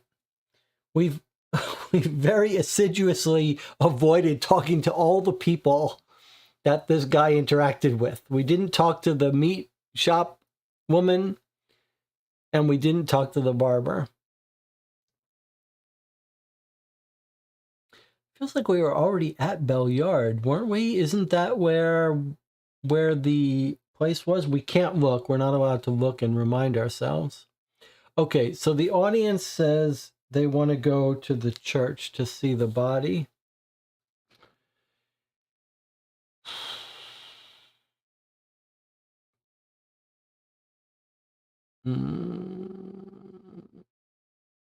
Everyone wants to go to see the body.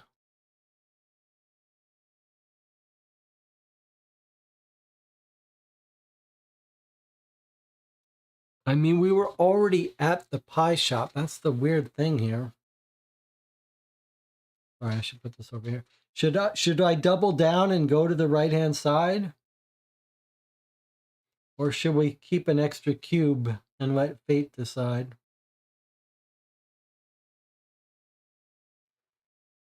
I think I got to do my thing. I don't know which of these is better, so I'm going to split our vote.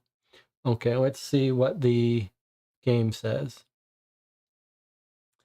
All right, so the game says 2 for the left-hand side, which is Bell Yard. We're not looking at the body at St. Dunstan's.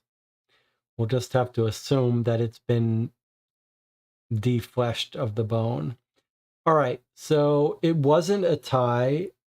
It was 3-1. So I spend my cube. You get your cube back because we didn't do what you wanted to do. The game got its way, so this goes over there. Joanna, we should go to Bell Yard. Follow the dog, which is already in your purse. This goes away and 47 comes out, which I feel like this is just giving us another chance to talk to the woman. Although now it looks like we're going to talk to the barber.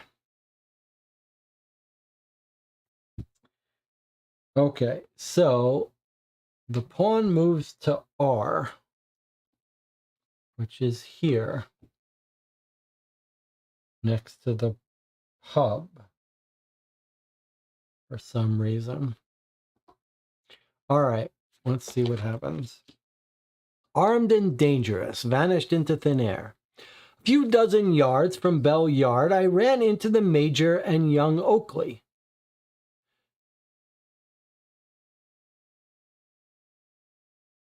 That's Joanna Oakley.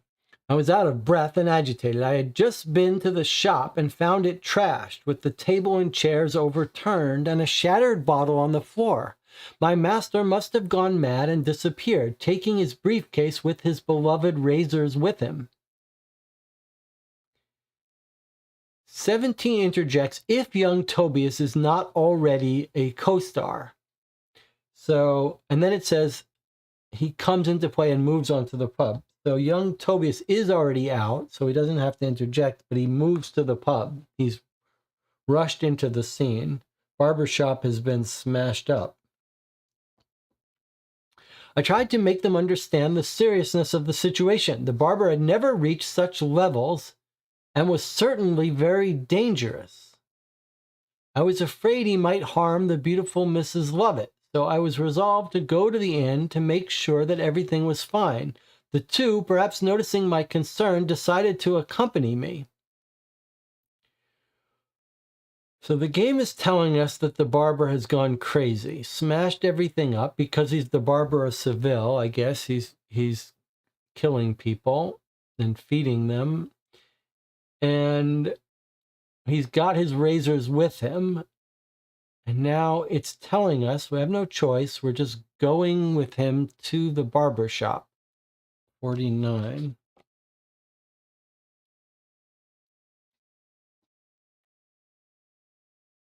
Hey, look, it's the dog. Okay, so the star goes to E.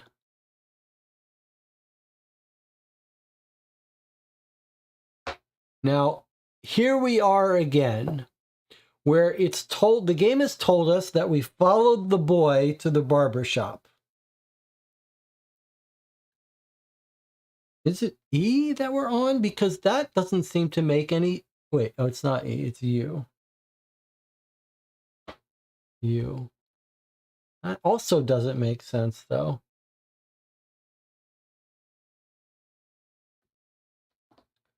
Why are we going to U? I thought we followed this guy to the barber shop. Shouldn't we be here? And he be here? All right, well, let's read this. Barricaded in the inn. Oh, he wanted to go to the, not the barber shop, sorry. He wanted to go to the inn to meet the woman to make sure she's okay. Barricaded at the inn. What are the police waiting for?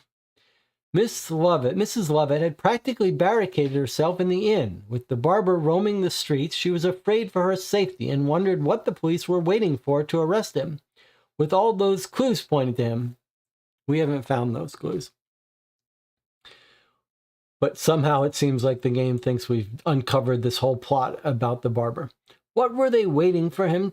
What were they waiting for him to kill again? What, comma, were they waiting for him to kill again? Major Jeffrey asked Mrs. Lovett about the dog, as people had seen it loitering around there. It could have been an important help to discover the body. Sensing an excessive tinge of doubt in his tone, she answered curtly that she knew nothing of any dog.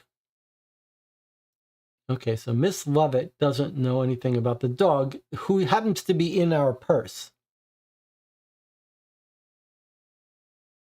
I insist. Did you really not know Thornhill? Or why would the barber slander and threaten you? This game has gone off the rails. This game has basically gone off the rails here. I'm just making sure I'm following all these instructions. So now we're confronting her. It seems to be saying that the barber is the killer and we've discovered all the clues against him. And now we're saying, why would the barber slander and threaten you? Did you really not know Thornhill? We haven't asked her about Thornhill, but apparently she's told us she doesn't know him. And the dog is in our purse the whole time. All right, so what we're going to do This is crazy. The channel is voting, which I love. Okay, keep your voting, but we're going to take a little break here. When we come back, we'll decide what to do. Make your vote during the break, what you want to do. Let me know if you think it's important one way or the other. It doesn't feel like it is. I'll see you in 8 minutes.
I try to remind the chat that during our breaks, you should get up, stretch your legs, clear your mind, not be typing away on the chat with theories, which I fall victim to as well. And I'm going to show you why. I'm going to show you why you should take a break and step out, stretch, and get some tea, because I'm going to blow this case wide open. I had a little epiphany. It's the shopkeep boy who's the killer. The game has given us its little clue from the moment we met him when he kicked the dog. And he's the boy who's rushing around to some errand. We don't know what it is. It's very mysterious. He's desperate for money. He's the one spreading rumors. He has faked the barber being crazy. It's all this kid. He's got the knife. We're going to win this case because we took that knife away from him, is what I think. But I think it's that shopkeep's boy. And the shopkeep boy, the way he said the barber's not involved, we all picked up something suspicious. It was like, I should have explained to them that my master would never do something like that. It's that shopkeep boy. He's the villain of this story and the narrator. He's an unreliable narrator. We've taken that knife off him, though. I think that's going to be the key. That's what's going to save our lives in this case. Okay, the other piece of this is that I'd be lying if I wasn't having some fun with this fact that we're carrying the dog in the purse and the dog is carrying the knife. It feels like we're breaking things, that this game is coming apart at the seams, literally and figuratively, but I'm still having fun with it. Okay. Chat says, there's a little bit confusion about the choices here. All right, so let me just read these choices again. Barricaded in the inn. Mrs. Lovett had practically barricaded herself in the inn with the barber roaming the streets. Remember, we're just told that the place was smashed up. The kid is the one saying that the barber has gone mad and is missing. She wondered what the police were waiting for. What were they waiting for? For him to kill again? Major Jeffrey asked Mrs. Lovett about the dog. People had seen it loitering around her shop. It could have been an important help to discover the body. Sensing an excessive tinge of doubt in his tone, she answered curtly that she knew nothing of the dog. What is this? A translation error? Sensing an excessive tinge of doubt in his tone? It's confusing what they're saying is going on here. But whatever, she's saying she doesn't know the dog. So either the major could confront her and say, I insist, do you really not know Thornhill? Because you sound like you're lying. I think this is sensing an excessive tinge of doubt in her tone while she answered that she didn't. I think this is supposed to say, we detected some doubt in her tone when she claimed that she didn't know the dog. So we can quiz her on that. Or she could say, why would the barber slander and threaten you? So time to vote. Anna says I'm wrong. Anna says, you've got it wrong. The dog has the knife and he was seen loitering. Clearly he's the killer. And now he's going to kill us as well and give us rabies. Perry likes my theory. Jonathan says it would be a cool twist. Okay, Jonathan says, I vote right hand. I want to confront her relation to the barber.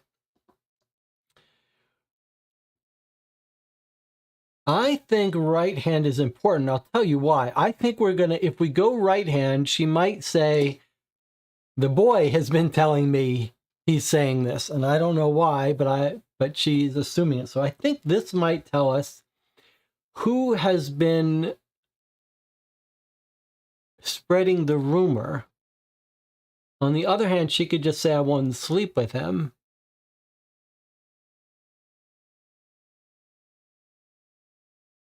Two to nil right hand.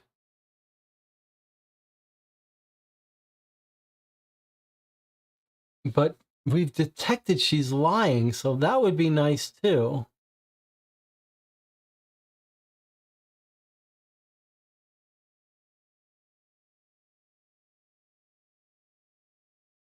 Derek says she's sensing that he doubts her knowing anything about the dog. Yeah, it's a little unclear either way, but... All right, I'm going to go with right hand. I'm going to lean on this right hand side because I want to hear this as well. So we're going to spend 2 cubes on this if we want to get this. Okay, so let's see what the game says. The game says 1 in each direction, so we do get to do our choice. There isn't a tie. This wins, but these get spent. Both of our cubes get spent. The game didn't get what it fully wanted, so this goes... Wow, it's hard to remember. This goes in here. It didn't get to do what it wanted, so it adds into there. Okay, and we're asking now, why would the barber slander and threaten you? 32 comes into play. Okay, let's see what she says. Beautiful and nice, the pleasure of meat.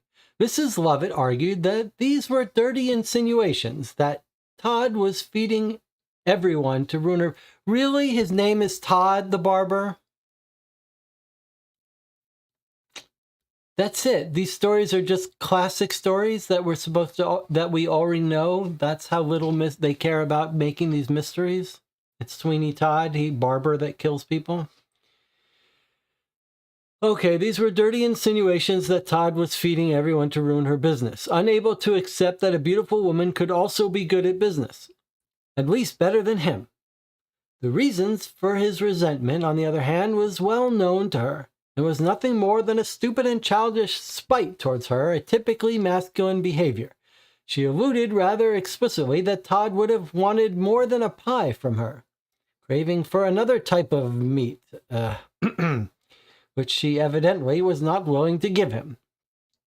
Suddenly, as if hearing a silent call, she changed topic and expression, announcing that the day's first batch of pies was ready and that lunch was on the house.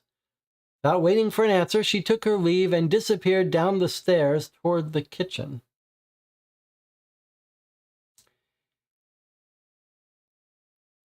Okay. The dinner's free on the house. 34. Okay, so who knows the story of Sweeney Todd? It's in the story of Sweeney Todd. It's definitely the barber killing people, but they are getting made into meat, right? So here we're gonna have a chance to eat. Look at this. Experimenting with new recipes. The scent is promising. After a few minutes, Mrs. Lovett reappeared with a pan full of hot, fragrant pies.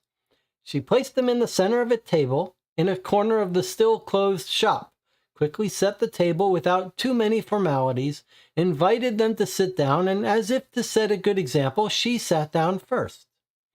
She carefully selected a pie, put it on her plate, opened it with a knife, releasing a tempting steam, and savored the first bite with her fork. Seeing them hesitant, she urged them not to be shy, telling them that they could eat in peace. With a perfunctory smile, the reluctant guests decided to take their seats at the table.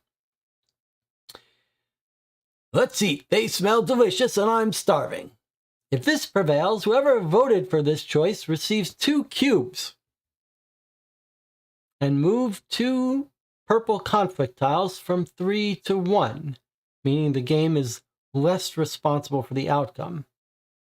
Otherwise, let us pretend to eat and wait for her to turn around to hide the food away."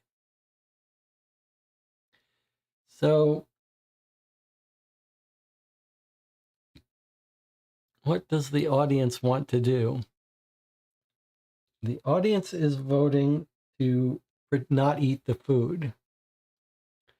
Boy, but if we eat it, we get 2 black cubes, and if we really don't want to eat it, I'm going to have to spend another cube, which means we may lose a trial. All right, so everyone wants, I'm with the group. We're gonna work together to avoid eating this meat. All right, so the game is voting. The game actually, we all voted don't eat, even including the game. So the game got what it wanted, so that goes in the pile there. We both lose these, and we pretended to eat. So this goes in the trash, and 60 comes out.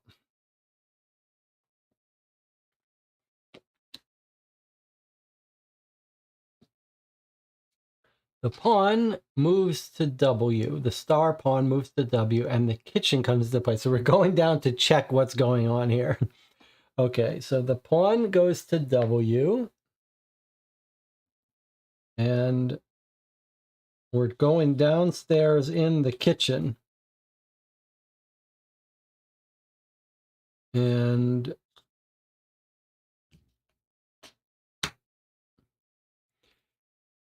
I'm very happy that we have the knife and everything. So now, here's a question for you. There's a rope. This gets back to our idea that these things seem to be clues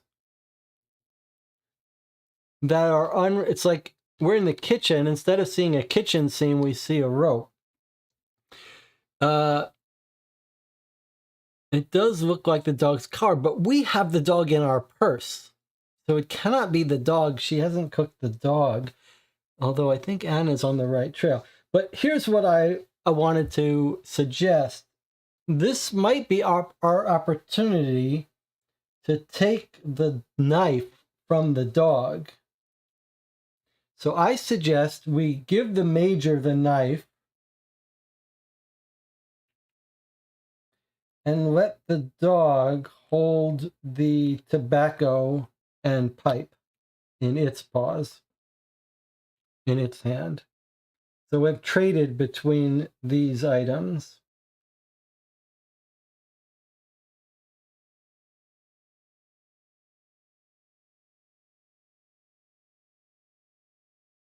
Just in case we need to stab someone.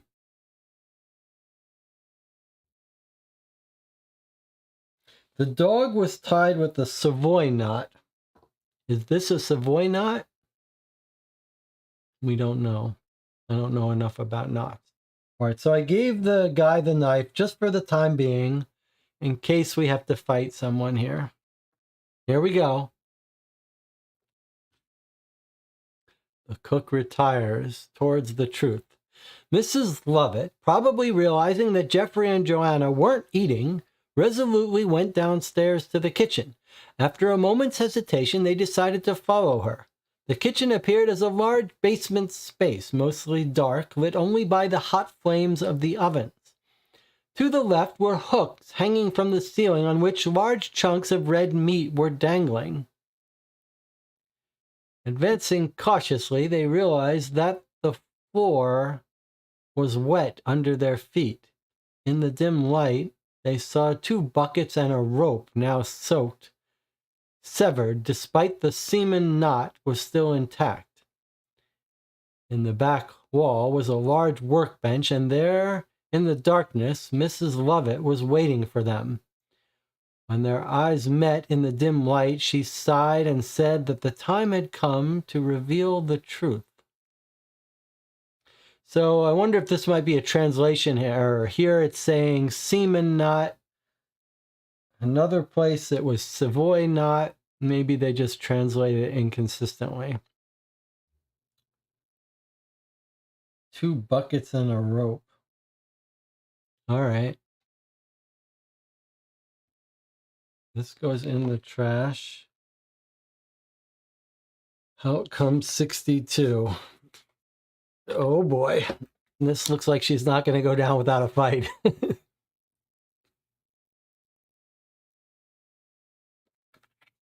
Revenge is a dish best served hot. A well thought out plan.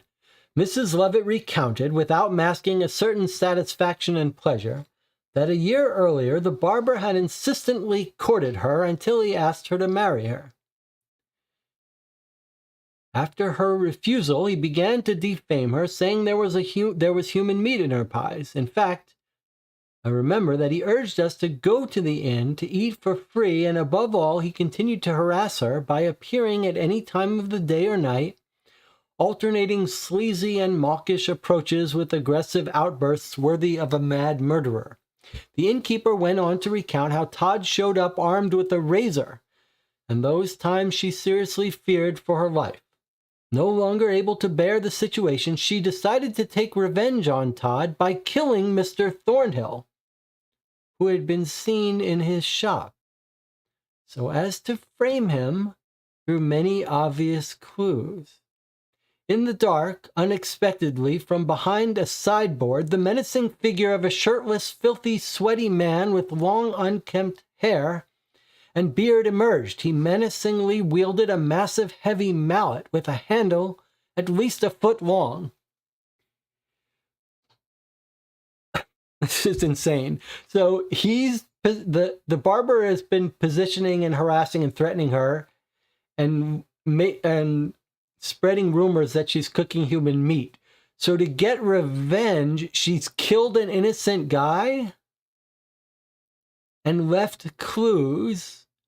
We don't know what clues. We never encountered them. To frame him. And then, all of a sudden, someone comes out of a dark corner with a giant mallet to attack us. And we don't know who this is. All right, but it goes away and 63 comes out. Who is this person? But before we can resolve it, 46 interjects. Now, I guess we have to do that before we can change items. 46. Is this someone that we could have met but didn't? Oh boy, someone else has got a knife now? Okay, 46 is interjecting. Icy Nellie, the ruthless meat pie lady. She's our villain. Despite her young age, Nellie Lovett looked tired and faded. Her usual smile appeared cold and disturbing, like something that didn't come from the heart, but was just a mask. Her haggard face now exuded a deep and aching sadness, and her gaze was vacant and sinister, as if it were that of a demon, inscrutable but ready for anything. Place this card in the villain area, and the villain comes into play in the kitchen. Move the charming Mrs. Lovett from the co-star to the trash. So we don't have that. We don't have a charming Mrs. Lovett. Did we miss a card somewhere?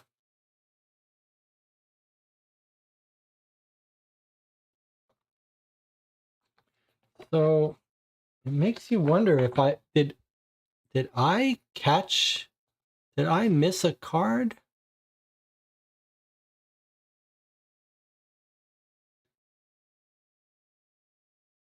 This font is so small, it's easy to get something wrong. Did I make a mistake and I should have gotten someone that I didn't? Like, is that, like, I think, let me just see this. What is this? Is this 20?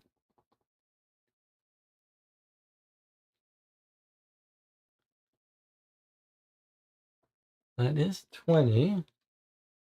That is what we got next. I'm just trying to see if there was some mistake we made. I say we. He's got the gun and his pipe. I say we, but the game obviously thought that we would have her card out.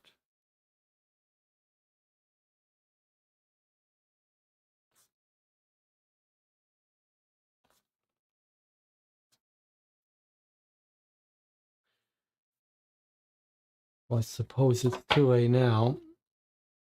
But, okay, so it says, move the charming Miss Lovett, who should be out already but isn't,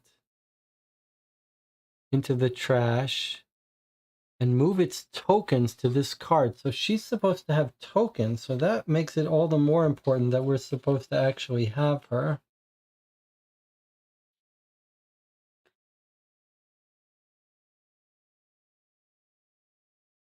Let me just quickly look here, because there's a bunch of pies with... Okay, well, here's the charming Miss Lovett card that we should have got at some point when we met her. I don't know if it's because of our mistake or the game mistake.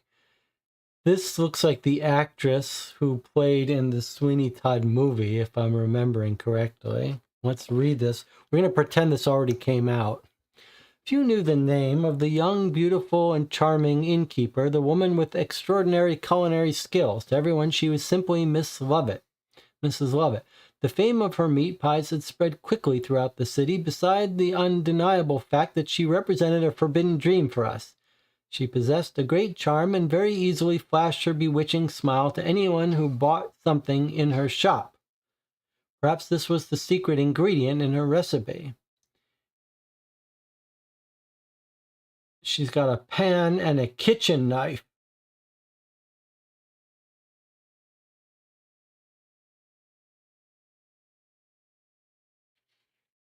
Helena Bonham Carter, yep. Doesn't that look like her? That's the second time in this game that they've told us answers to things because they've used movie stars as their things. Okay, so this didn't come out. I might run through this game quickly after we finish to see if it's our fault or the game's bug that has called this. But these come out on her. So this is... This is problematic because this is like our previous game. If this had been out, we clearly, when we went downstairs and got to this card, would have taken her knife away from her. And in fact, that's what I'm going to do, because there's no way we would let her keep her knife. Let me see what this says. You can take away one of her things, and only if the stars are adjacent to the pub. I see. But we're not. God, that's really... Okay. Well, we're now in the kitchen, so we would have had to take her knife away when we were here. Maybe we would have done that. I don't think we would want to leave her walking around with the knife. Sorry, that's not that. That's that. I guess we're going to leave her knife for now. We're going to have to run this through and see if the mistake is mine or if this game is broken.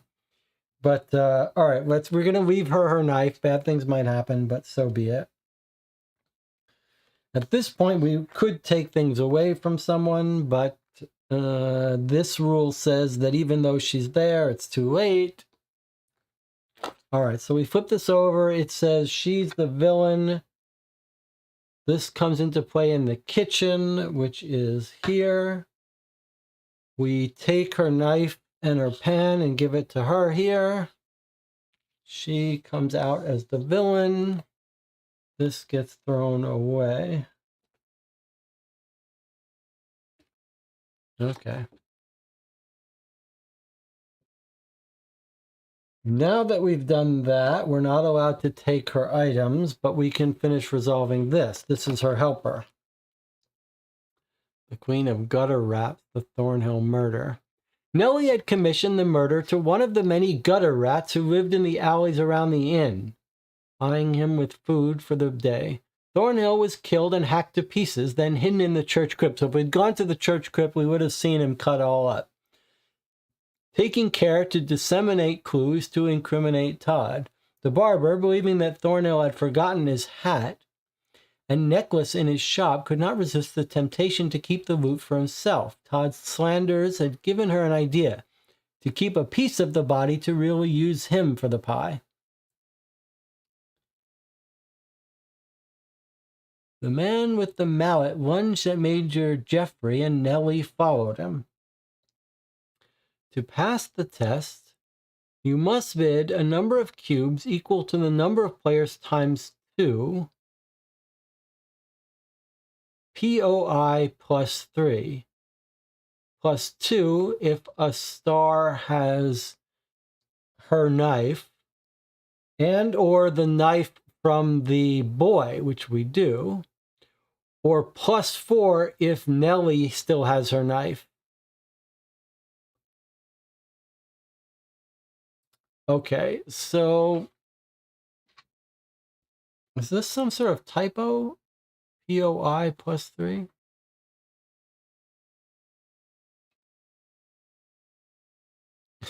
Let's try to understand this. Okay, we must bid a number of cubes equal number of players times 2. So we need 4 cubes total. We've actually got 8. But then it says plus 3, comma, it says POI plus 3. Maybe that means or. Does anyone know Italian is POI or? Or and? Is it and? Players times 2 and plus 3, comma, plus 2 if a star has Nellie's knife and or the knife from the boy. Or plus 4 if Nellie has her knife.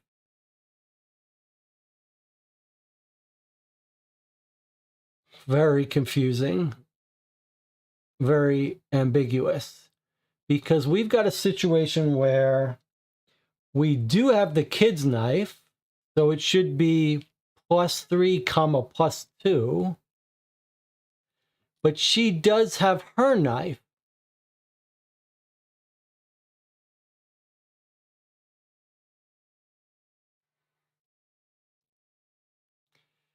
POI means then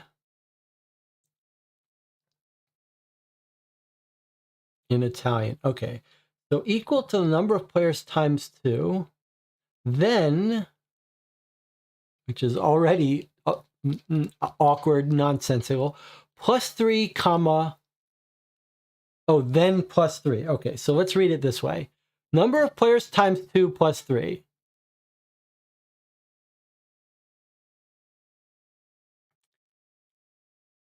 That doesn't make sense. This should be this should take it down by... If we have the knife, obviously that has to reduce our cost.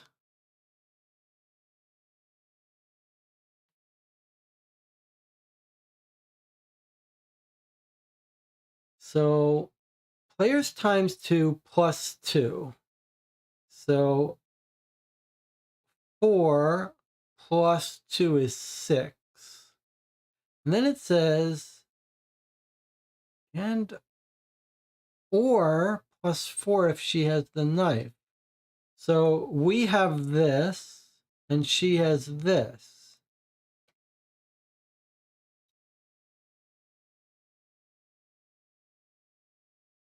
And we only reduce 1 by having the knife? I don't like that. That seems unreasonable. All right, let's see what the chat thinks they can make sense of this. Plus 3 by default, plus 2 if we have the knife, plus 4 if Nellie has a knife is my read. So do you think then that it means we have players times 2, which is 4, plus 2, since we have the knife, which is 6.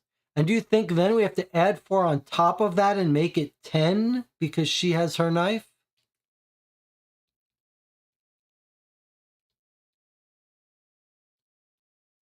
I think we would have taken that knife from her, but... All right. So you think our total then is 10? So we got 1 measly reduction by having a knife. But if we had taken her knife, we would have it this easily in hand. All right, so does everyone think we have to contribute 10 to win? 4 from this, 6 from this, and then another 4 because she's got her knife? So we need 10, which we don't. We have 8, which we could spend, all 8. We could get lucky and get 2 from the game. So is that what the chat is agreed with, that we have to make a 10 score?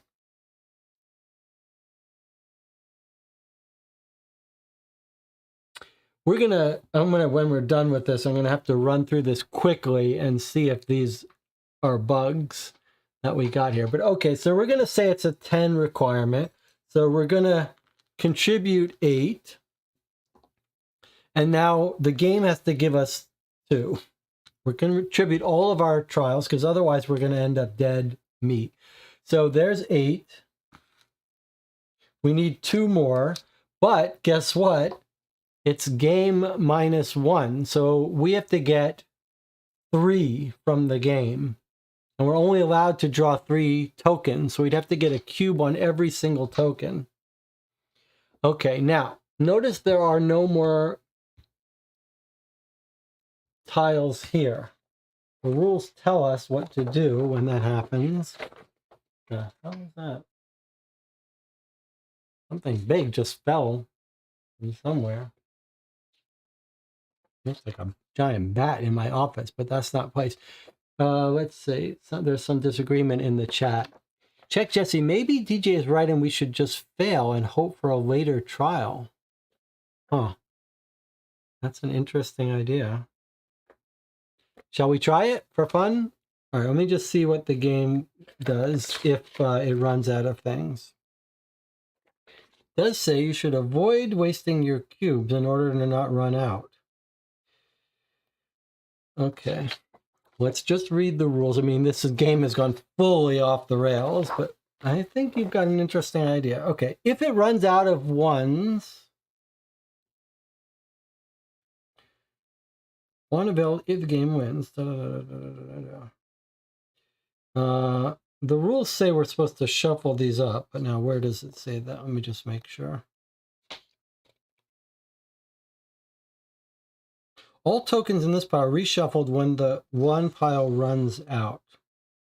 Okay, so just to be clear, this pile of 4 tiles gets shuffled up and gets refreshed here. Okay, so is the chat in an agreement that we should purposefully fail it because we have no chance at this? You realize she's got a knife. She's going to put the knife right in us. We do have a reasonable chance of passing this test. 3 cubes is not impossible.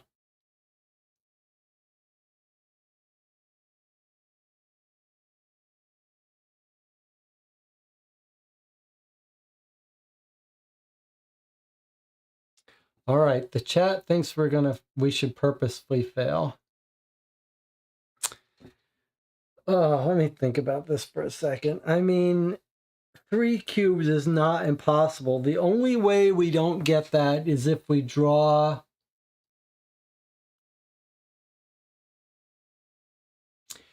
So some of the tiles say 1 cube and draw another. Some of them say 1 cube and some of them say just draw another. So if we ever draw a tile that says just draw another, we would fail because we're only allowed 3. None of them have 2. So we'd have to get all 3 tiles would have to be either. No, all 3 tiles would have to be cube plus purple. But Derek says, I really think it's number of players plus 4. It's very so Derek is thinking that we're reading this wrong and we're making it unnecessarily difficult. Number of players times 2, then add 3 or add 2 if this, or add 4 if she has the knife. So one way to read it is that it's number of players times 2, and then you either add plus 3 to that, or you add plus 2 to that, or you add plus 4 to that.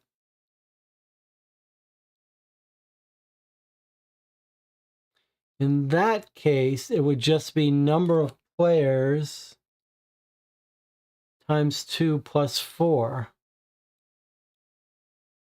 Shouldn't it be minus 2 if we have the knife?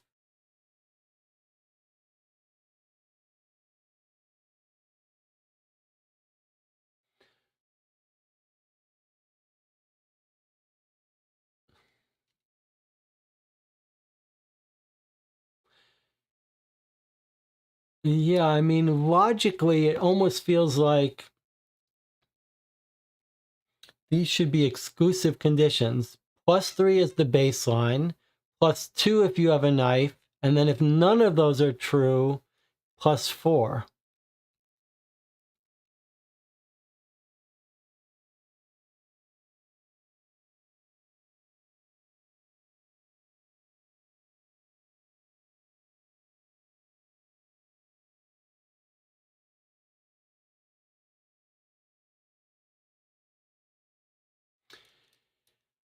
I think you've got a good point. It's this or thing. This is not say also add 4 if she has the knife. So really, worst case scenario should be 6, which is what Derek was saying.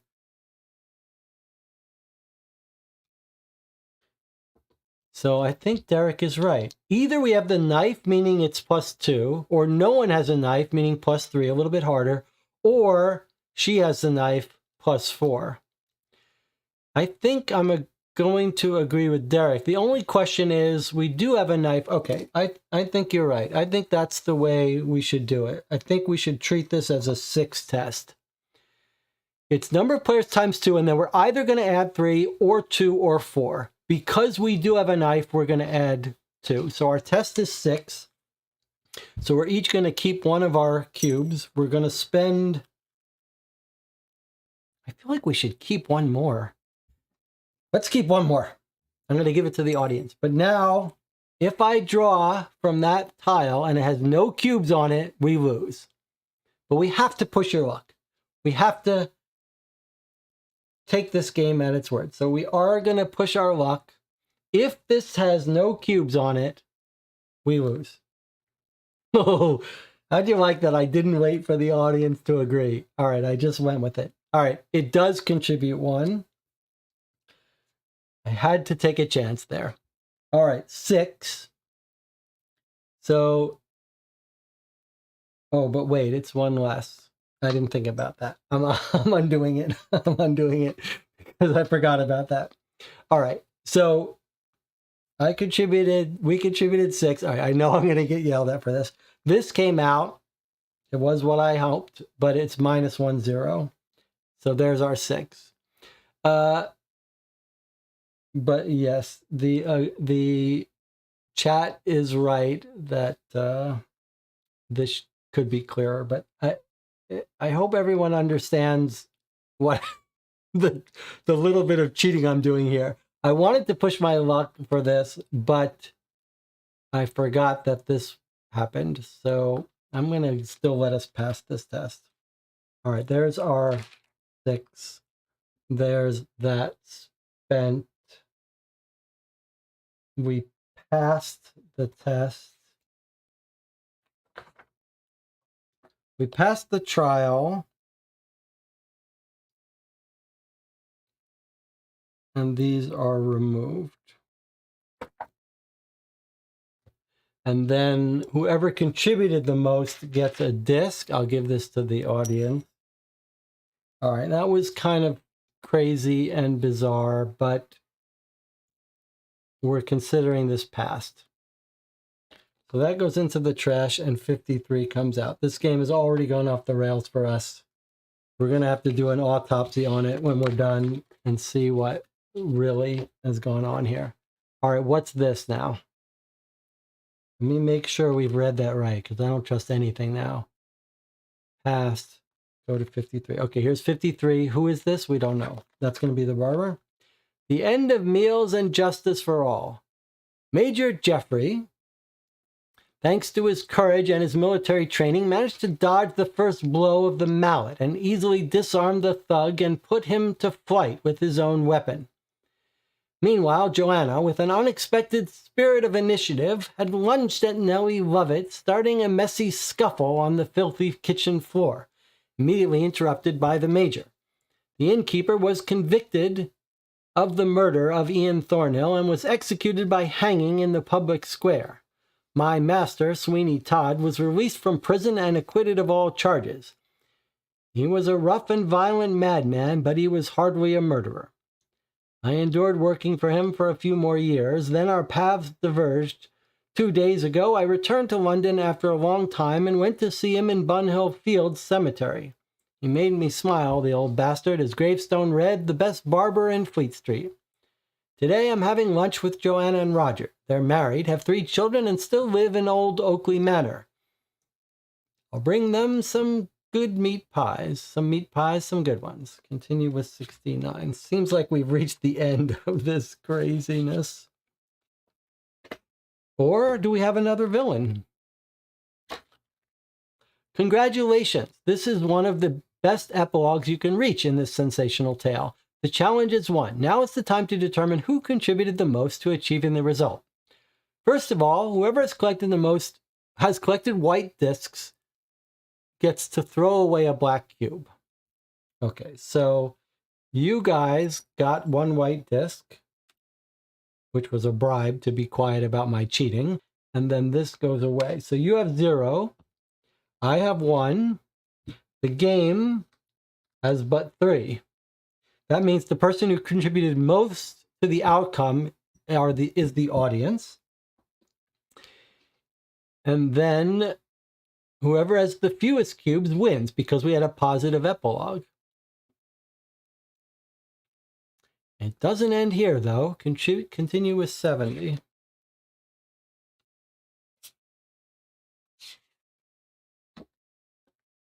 This sensational tale is over. Thanks for playing with us. Have you enjoyed yourself? Was the epilogue satisfying? Obviously, you could have made some different choices. If you want to play it again, do it again.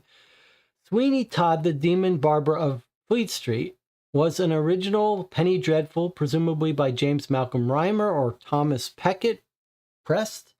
Years after its original release in 1936, it also inspired a film by George King. Then in 1973, a stage drama by Christopher Bond. In 1979, a musical by Sondheim and Wheeler. And another film in 2007, this time by Tim Burton. That's the one I'm remembering, with Helena Bonham Carter. In this sensational tale, of course, the plot does not completely coincide with that of the novel of the same name from which it is inspired. Okay, that was Insanity. And once again, all of these items and dog, it didn't come into play. Once again, we've used less than half of the deck. Look at this deck we haven't played. That's Insanity.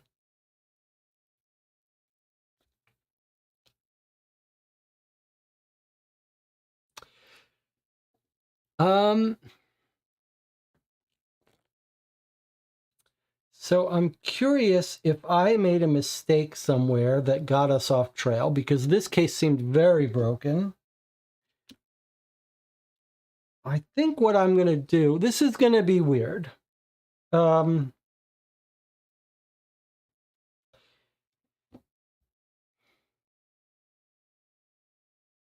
DJ Moneycut says, if you want to play this game again, check yourself into a mental institution. Derek says, so a little different from the standard tale of Sweeney Todd because he murdered folks in a straight razor and gave them to Lovett to use for meat pies, but here it was just the woman.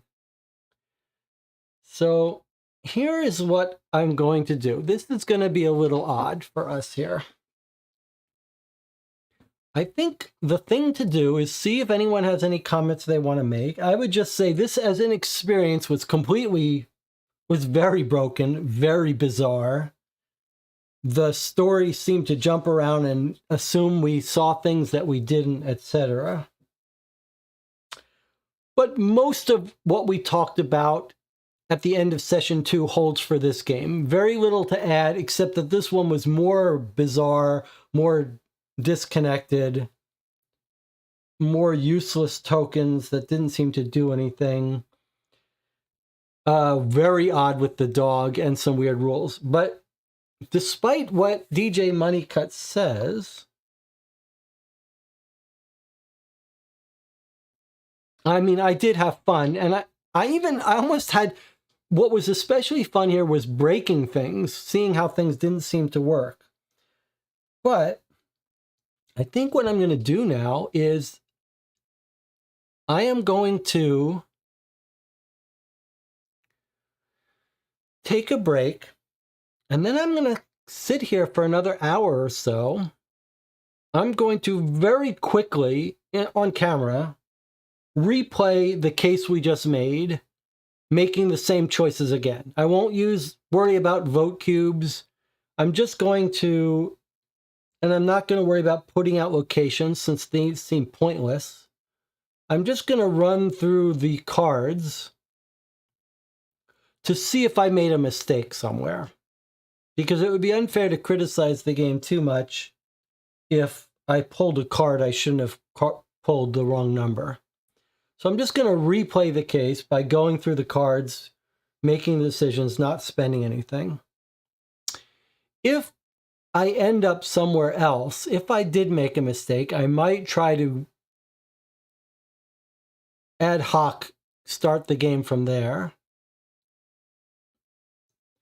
And then maybe we'll see, I may just try to quickly play through the choices and make different choices. Not worry too much about keeping track of the tokens and the cubes. All right, so what we're going to do is we're going to take a break for 8 minutes. If you've got thoughts on this game and you're ready to leave, which you should, by all means, thank you for joining me. I did have fun. And it's fun joking around. We also caught, in this playthrough, some bad problems with that special rule at the finale. It's hard to imagine anyone playtested this. Playtested that finale battle, at least in English, because it's just, there's no sense to be made of it. The rules about the dog, insanity. But if you have thoughts and you're going to leave them here.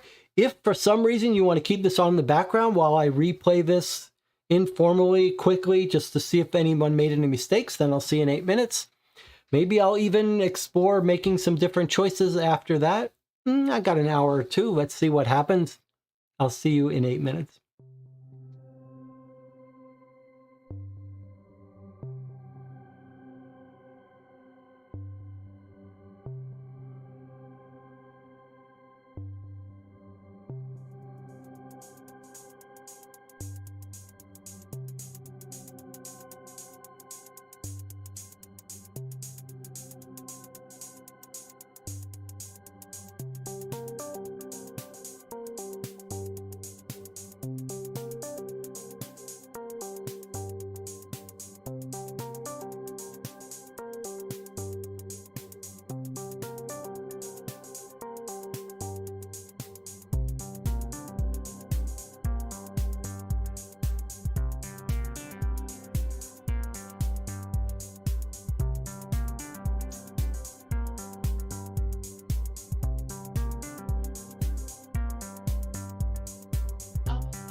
Yeah, we're back, sort of. This is sort of the this is unofficial time we're in now. This doesn't count. This is not our normal stream, but let me just catch up. We'll pretend as if we're still going.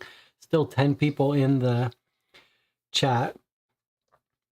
DJ Moneycut says, we never found the necklace. Jonathan says, I thought the two main cases so far did feel different enough that I'm curious to see what the final case is. Case one, we had less experience and the decisions were far more fun. This case, I actually liked the story conceptually more. Tried having a subversion to catch those who thought they immediately recognized the story. Centralized location, Fleet Street, we returned to, which feels more logical. Case one, we mostly just went from one location to the next, didn't really revisit characters.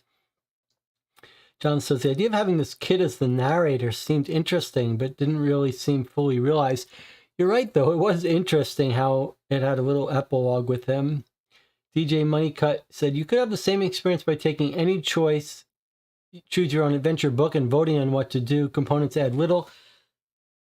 It's true, although there is this mechanic that let you take items, which has been key in both cases, that at one critical moment, you have to decide what to do with some item. That is interesting. Okay, so what we're gonna do now, as I said, is I've restacked the cards in order. I'm gonna quickly replay our previous case without worrying about cubes and tokens and stuff. I'm just gonna replay everything we did in our previous case to see if we made a mistake somewhere. After I do that, I think I may play through this again, more or less officially, making different decisions to see what happens. All right, let's see how this goes.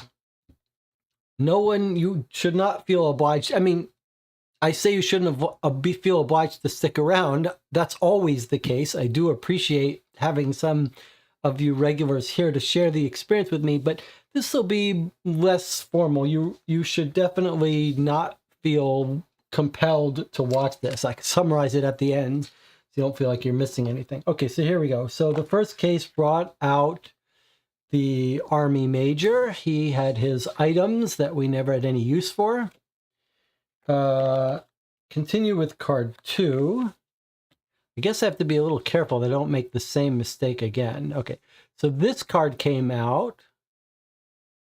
Then that told us to bring our woman out, Joanna. So then these two were out as our stars, wherever they were. Then we continue resolving this card. Okay. I don't care about rereading this, just care about cards. Okay, so then we read this. We decided to go to Fleet Street, which brought out 15. Okay, remember, we're just replaying this, trying to see if we made any mistake. 15 was the mustache cream, which just moved us to Q. Okay, that's when we met the dog. And then we did this in parts. First, 17 interjected.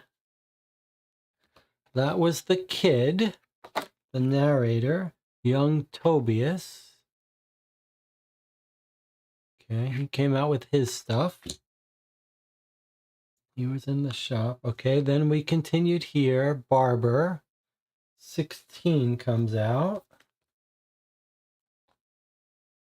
That was the dog. Okay. So we read the dog. That was the craziness where the dog came on a token. Told us about the dog. Okay, so that's all of those cards. We did this. Then we had a choice. We tried to follow the boy, which brought out 19. Those numbers are very small, but 19. Okay, so 19 was this card. Okay. We followed him. He said, I don't want trouble. He snuck away. This was the card that made me think he was the culprit. Okay, now let me make sure that I don't misread any of these, because that looks a lot like 26, but it's 20. Okay. That's fine. 20 came out, which moved us to the bake shop. Stop me if you're watching along with me and you see me make a mistake. So then we go to Bell Yard. We have a choice. We chose to follow the sailors. So 9 comes into play. That was the rope. We told us to move to the shipyard, which was all the way there. Port came out. Okay. All right, then we threw away his thing and got us tokens, and we had a choice. Calm down, gentlemen. On the other hand, what about Fleet Street? Major, it's time to go. Time to go. My parents are waiting for us at dinner. Which one of these did we do? I'm trying to remember. Did we go home to her house? No. We must have said, what about Fleet Street?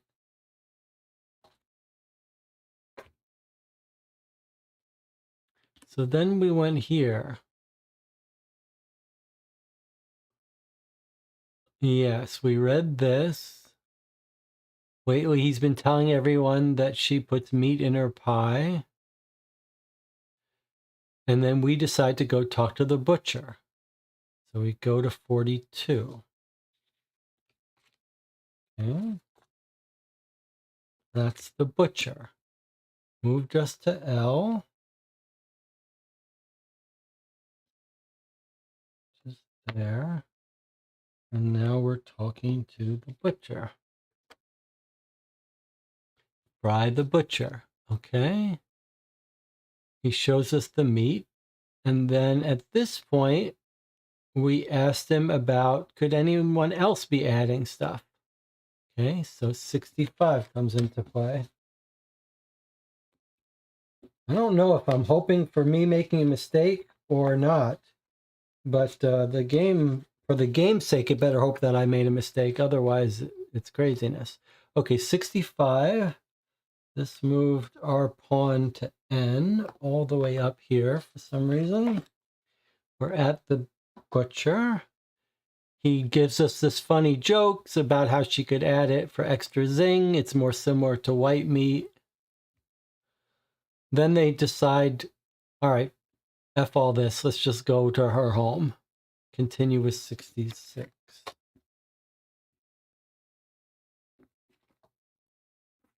Okay, 66 was this card. This is where we learned about the body being found. He was found in the church. Some confusing thing about the dog, who then went to the pie shop. At this point, we had captured the dog in our purse. She summoned Roger to decide how to continue. We could go to Bell Yard, or we should go to St. Dunstan's Church. All right, for sure, the group wanted to go to St. Dunstan's Church, but luck pushed us to do this, which brought us to 47.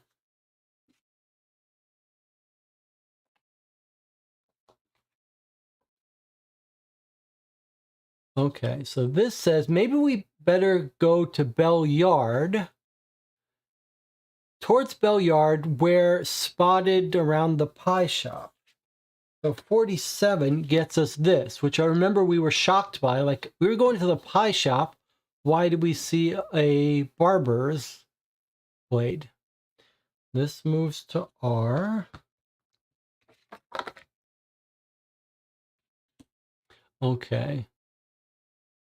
Then before we get to Bell Yard, we find young Oakley. He's out of breath. He says the barber shop is trashed. 17 interjects if it's not already out. It is already out. It's just Tobias who comes and meets us at the pub. I tried to make them understand the seriousness of the situation. The barber had never reached such levels, so it was certainly very dangerous. But he's not supposed to be. He's just crazy, but not a murderer. Okay. I was resolved to go to the inn to make sure everything was fine. The two, perhaps noticing my concern, decided to accompany me. So this goes in the trash, and then 49 comes out. Make sure we don't misread anything. 49. Okay, so far this is just everything we saw, but let's see. So we go to the shop, and there's a picture of the dog for some reason. Tells us to move to you. And we do. Okay, so why is there a picture of the dog on this card when it's about meeting the woman at the inn and we ask about the dog, but she denies it? Okay, so we could question her more about the dog or just ask her this, which is what we did when we played. Why would the barber slander you? So 32 comes in. 32 comes in. She argued they were dirty insinuations. She says the barber wants to sleep with her and started spreading rumors. Throw this in the trash and bring out 34. Now we got 34. That's when she says, here, have some food.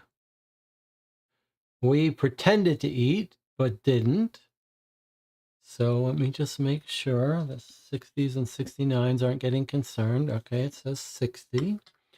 So we wait for her to leave and try to hide the food away. So this goes away and 60 comes out.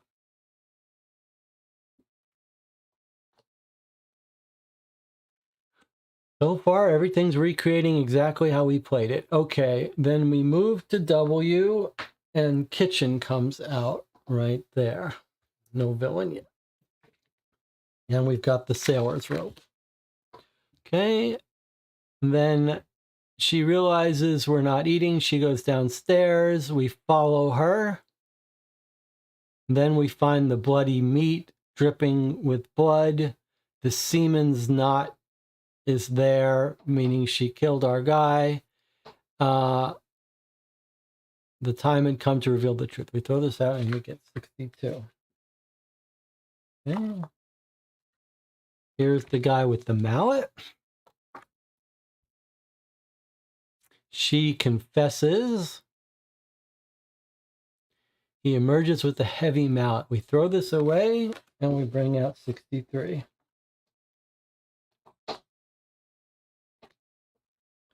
Okay. 63. Oh, maybe this is what we did. No, 46 interjects. Let's see. Okay, so 46 is, if you can you hear that sound? You can't hear it. It's my cat knocking at the door. Okay, so 46 interjects first. 46 is Icy Nelly. Place this card in the villain slot. Move the charming Miss Lovett from co-stars, from guest stars to the trash. Move its tokens to this card. Okay, so we've now confirmed. If you've stuck around, here's the punchline. It's a full serious bug in the game because Miss Lovett, we were supposed to have met her. Her card was supposed to have come out with a knife and a frying pan. And now that's supposed to go away, be replaced by her, at which point it's too late to take her knife away from her. So because of this bug, players didn't have the opportunity to ever take away her knife.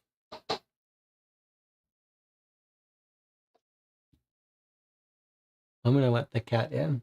Since we're off the books here, since we're off the books, not official, I'm going to go get the cat. I'll show you the cat. We're sort of in our chatty time. All right, let me go get the cat here.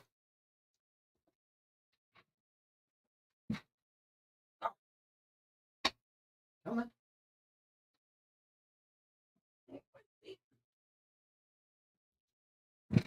Okay, sit up, sit up, sit up, sit up, sit up, sit up, relax, relax, relax. Just sit up here for a second. All right, now, the reason the cat was so anxious to come in here is because she's used her litter box and she wants to be graded and get her treat. All right, at the next break, Sarah, okay? You ready to go down? Okay. All right, go on down.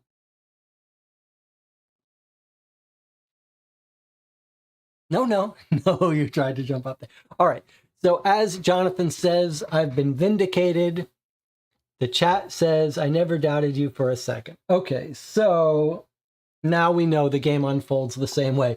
But it's not a small bug because it's the whole mechanic. The whole point of all of these items is that you have to be smart and know when to take an item and steal it. So like clearly the game mechanic of stealing her knife before it was too late, before she turned into a murderess, was a key part of the mechanic. Now remember, we did go look it up. We should have met her back in 30... One of these cards was her card, which told us she had the knife. It also told us when we could take the knife from her. It told we have to be adjacent to it.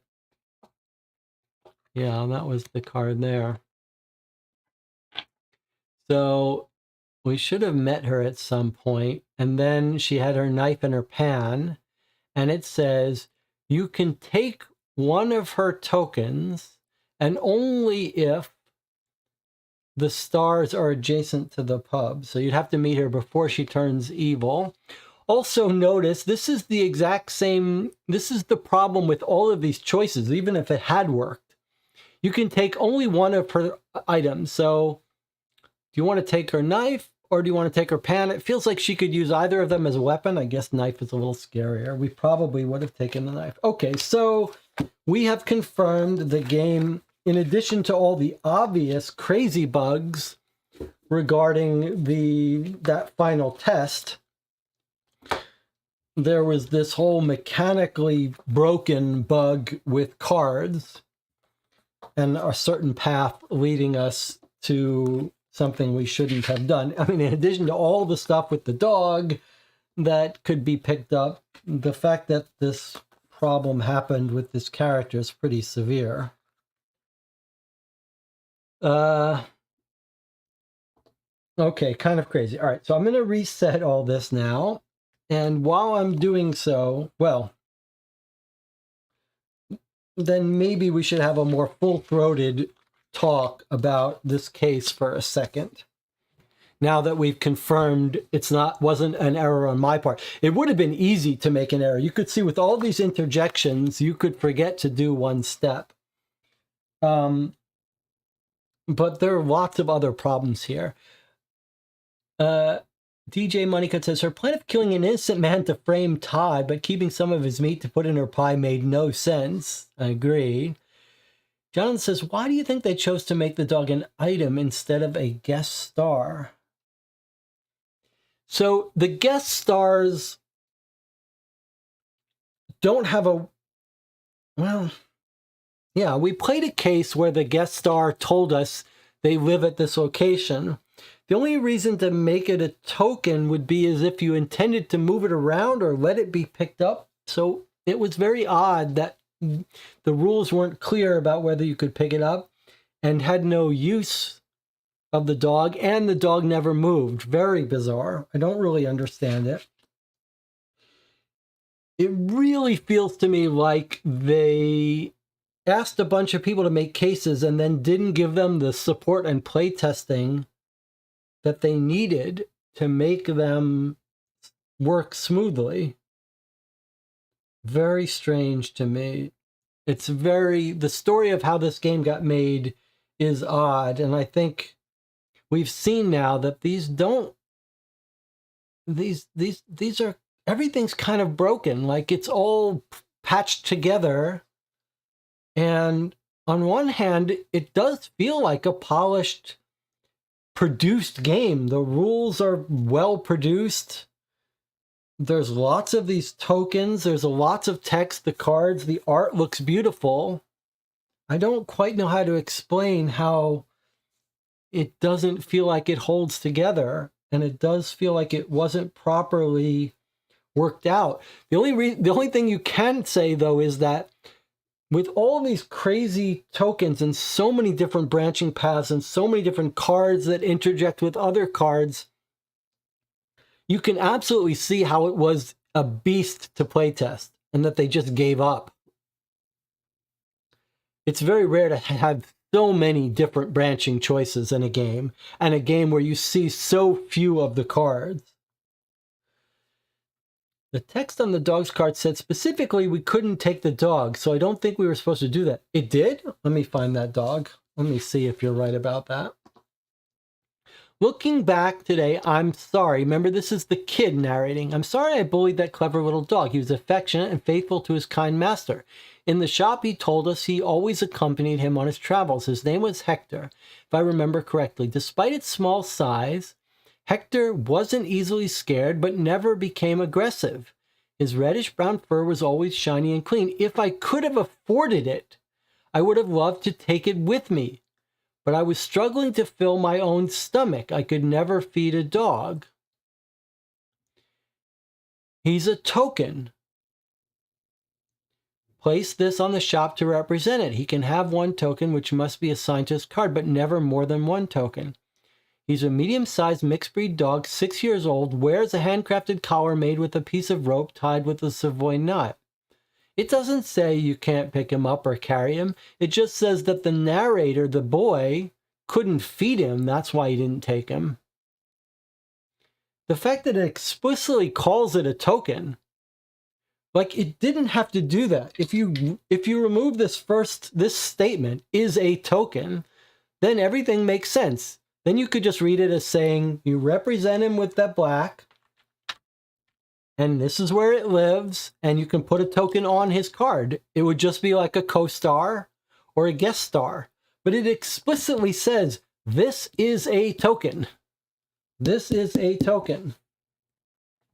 Just like these chits are all tokens. The game is explicitly telling you that not just you use a token to represent him, but he is a thing. He's an item. Look at the rules. Each item has a shape, whatever. When items come into play, they are assigned to cards. You can exchange them. You can pick them up. You can share them.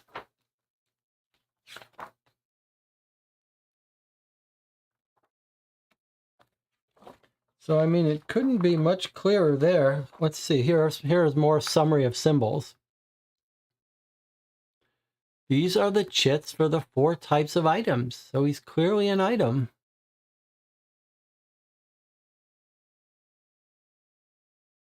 That's an item, and here's the 4 types of them.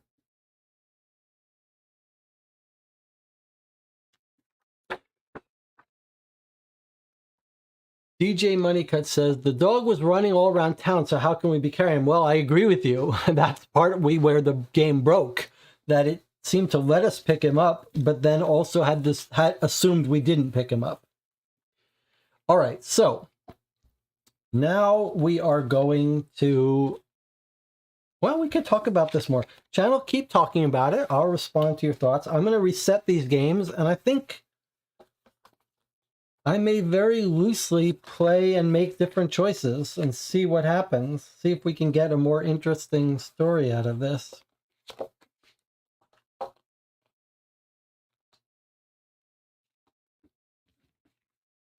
You saw how very fast you could go through this choose your own adventure if you didn't have all these crazy mechanics to do.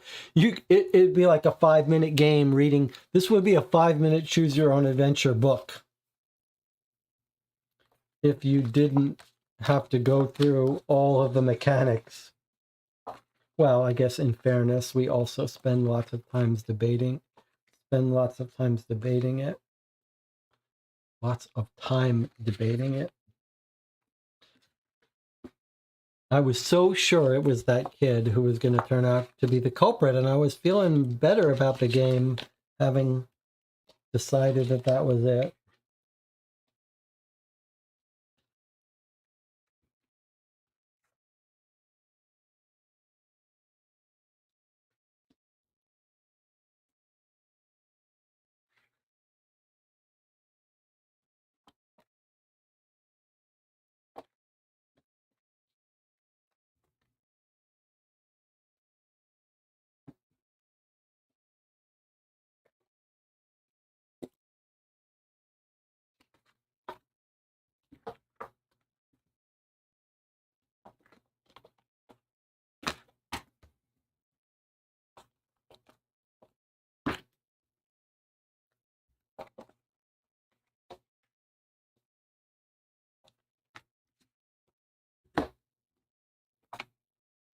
What else is the chat saying? I should bring this up while I'm doing this.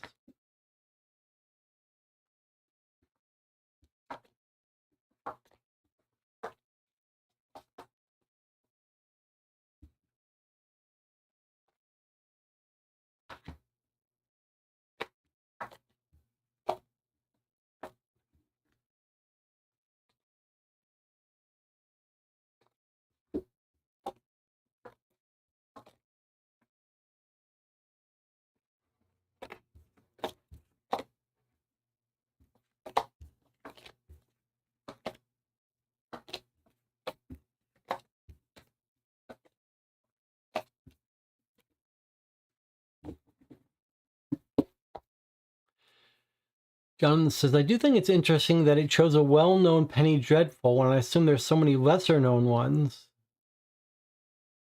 The dog, at the highest level, I like the idea of this story more. It felt like more like a mystery, and it feels like it was supposed to have more focused set of locations and characters, but it is bugged. Seems to have taken the worst path to have seen clues and to have to make the dog. We seem to have taken the worst path. Yeah, I mean, that was crazy how often the game was like, oh, you figured it all out. You saw all the clues that were left. We didn't see any clues, basically.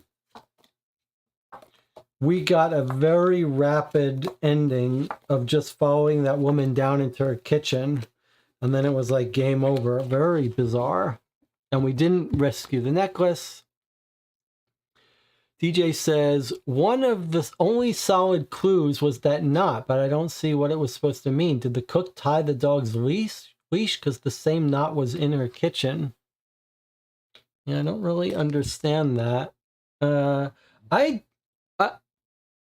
Getting back to Jonathan's thing, I mean, I was not happy that the first two cases both had illustrations copied from a movie that the story was based on. Thank God they did subvert the real story of Sweeney Todd. Otherwise, it would have been ridiculous that both mysteries were solved if you knew the story. But it still felt like, why are they recycling these movies? Like, really? There's only 3 cases in this whole box, and 2 of them already seem to be... The first one, I don't want to give away spoilers, but the first one seems like the moment you saw that card, if you recognized that you knew everything that was happening here. And in this one, they just reused characters from the story, and it was basic. It wasn't exactly the same, but the ideas, the motifs were the same. I don't know why you would do that. Maybe if you're making 40 cases, it's fine for a couple of them to be rehashed stories and motifs. I just don't know if you're making 3 cases why you would do that with a mystery game. Jonathan says, it feels like in this case, player would either choose to go after Nellie or Todd. You have to prove you figured out Nellie is framing Todd. Yeah, perhaps we were meant to suspect the barber and go spend a lot of time searching for that before we get back into the woman. Okay, I'm going to take everything off. I'm going to go through this much more quickly than if we were playing this from the start. But I am going to try to, I think, get in a game here. If you guys want to join me, I'd be happy to entertain your votes, but I do want to do it quickly. we'll use the same tokens from before. Going to shuffle them up. Let's see, it missed a whole bunch of frames. Okay, so we're resetting this stack. One starts out there. The introduction tells us to each get 8. I'm going to give us each 8, just like before. Okay.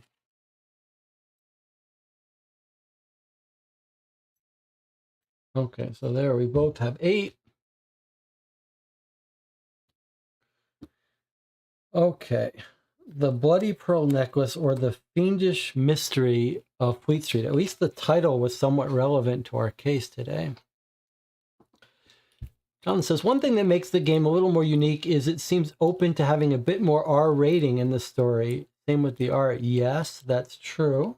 That's true. Normally, we would spend a lot more time talking about this crazy experience. If you've watched us play through this and are shocked at how little time I've spent critiquing all of the mechanics and the brokenness of the system, you should go watch our second playthrough where we spent a good half hour or 45 minutes talking about the game mechanics. I feel like most of my comments, curiosities, complaints about the game, don't feel the need to repeat them from the previous playthrough. The previous playthrough wasn't bugged like this one. This one was bugged in a whole bunch of ways, separate, completely independent ways, including that final showdown card, including this bug in what cards it expected, bugs, maybe you wouldn't call them bugs, but very incoherent chains of the story, rules with the dog coming out. But I'm not going to belabor that any more than should be obvious from watching it. But I think let's have another session here, but a more rapid session. If those of you who want to stick around, maybe someone has just woken up, you want to help vote. But I'm going to play it more quickly because we're going to replay this case. We're going to play it a little more quickly than before. Okay, so first card comes out. It's the Major. Our star comes out onto location M in the center. The Park on 5. Park is on 5. Okay. Okay. So we've read his stuff before. He gets his gold medal and his pipe. Continue with card 2, which is the telegram. Shop comes into play on 8.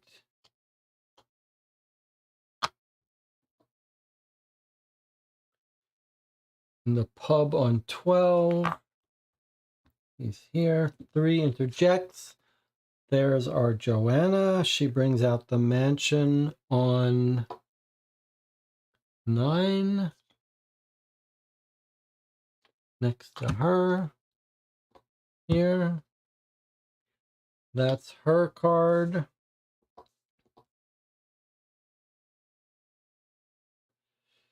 She gets her Alpha Pentagon, which is her purse. And then she gets her Delta umbrella to protect her from the rain. Then we finish resolving this. There's the bad news about her fiancé being killed and she never got her necklace. Okay, so before we went straight to Fleet Street, now we're going to go to our house first. So we're both going to vote for this to make sure, well, whatever. We're absolutely going to do this, but maybe I'll just use one for this and I'll override this if it's wrong. Okay, so he split the vote, but this breaks the tie. So we throw this away. And this didn't get exactly what he wanted, so this goes there, and we decide to go to her house. So we've got our first change outcome. 27 goes into play. Okay, let's see what happens if we go to her house first. Looks like we're going to meet her father. So we move to N, which is adjacent to the mansion, and we read this card. The helpful Mr. Oakley. In the big house on 4th Street, in the elegant Oakley manner, the head of the family, John, a well-known and rich eyeglass manufacturer, firmly stated that in the last few days no one had come to look for Joanna, much less had anything been delivered to him, although he didn't care much for that busybody Lupin, the Reverend of St. Dunstan's Church.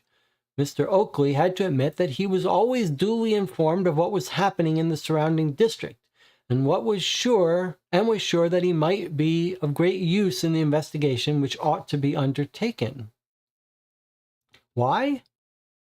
Why does the Reverend Lupin, who this guy doesn't like, why is he sure that he's going to be of great use? All right, well, we could go back on a course we were on, or we could do this again. Major, my mother holds the Reverend in high regard. I suggest we visit him first. Okay, here we're talking to the father.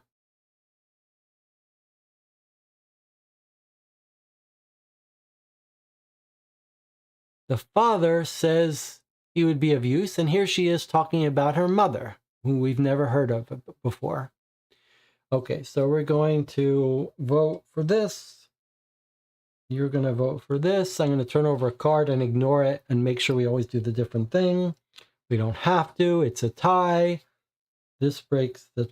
That's not a tie. He votes one for each, so this wins. So we're going to go to the church.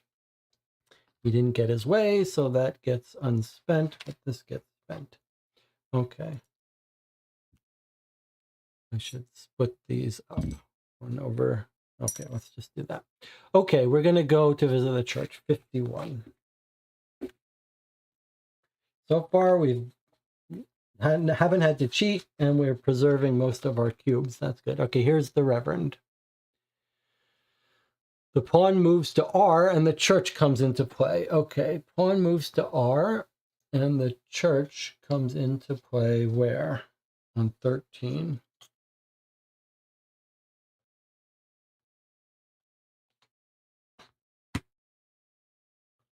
Okay, there's our church.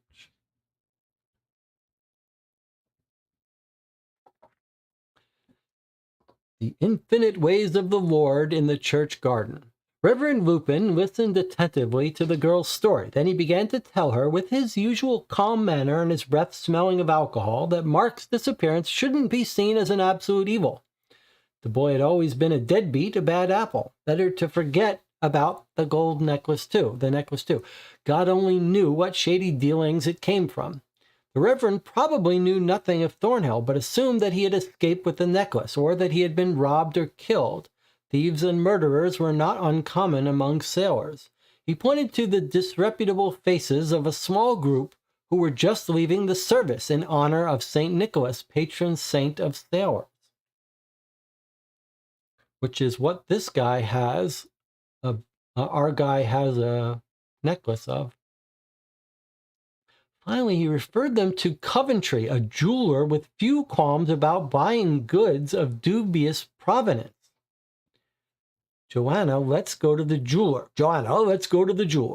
Or, let's follow those sailors, sir.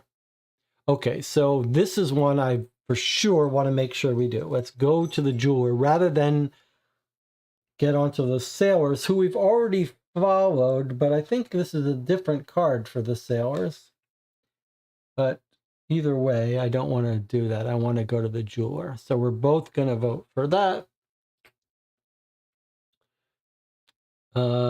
Okay, well, this would have voted for the left-hand side anyway, so this is overkill. He got what he wants, so that goes in that pile. We both lose our tokens. And we go to the jeweler. 24 comes into play.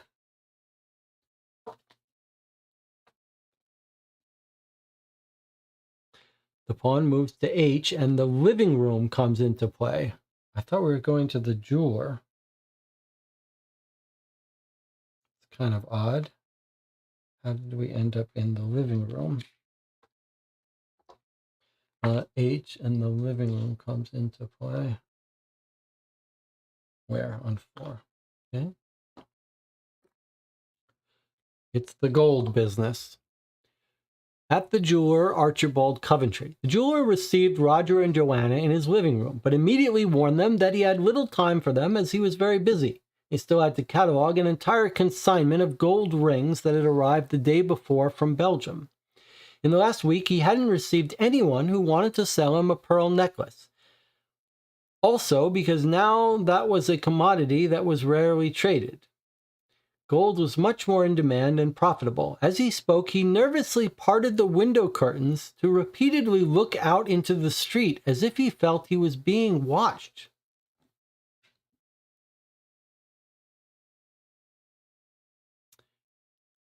And now we've got a test. If we remove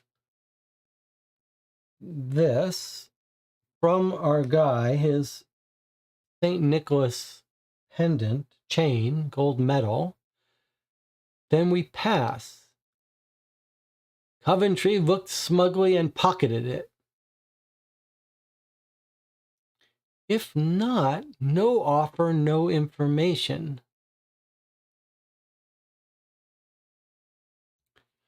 What is it saying here?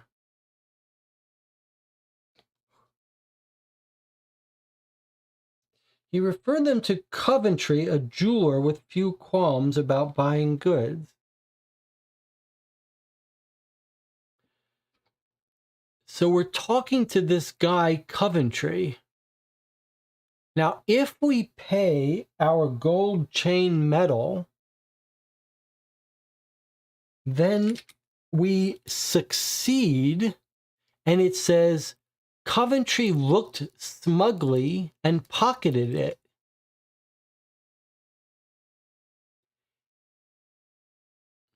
Oh, I see. We can give him our jewel. We can give him our gold, and he'll take it, looks smugly, and pockets the medal we give to him. Okay, we can. Anna is still here. Of all the people to still be with me for this game, it's Anna.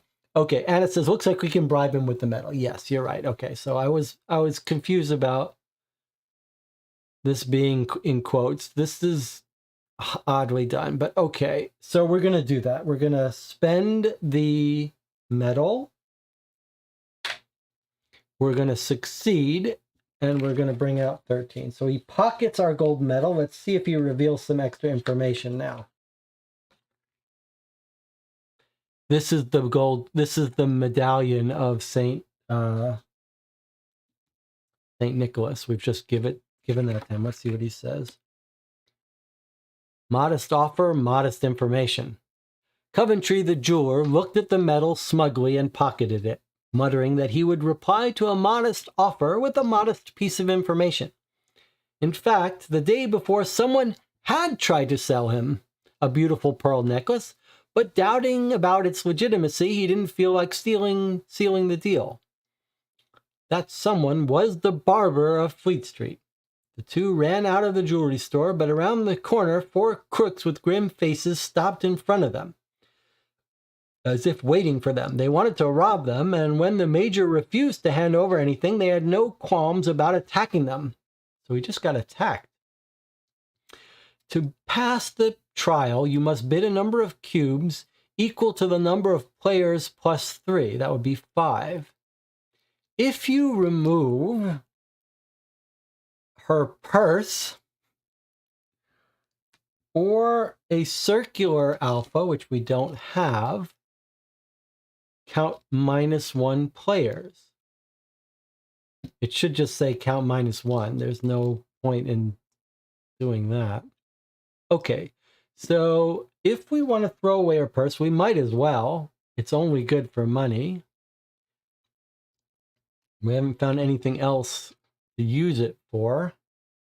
It's a clean and elegant, expensive, fashionable handbag containing some personal belongings. So normally we'd have to pay 5, or we could pay 4. That's not too expensive, but I'm tempted to let them rob us.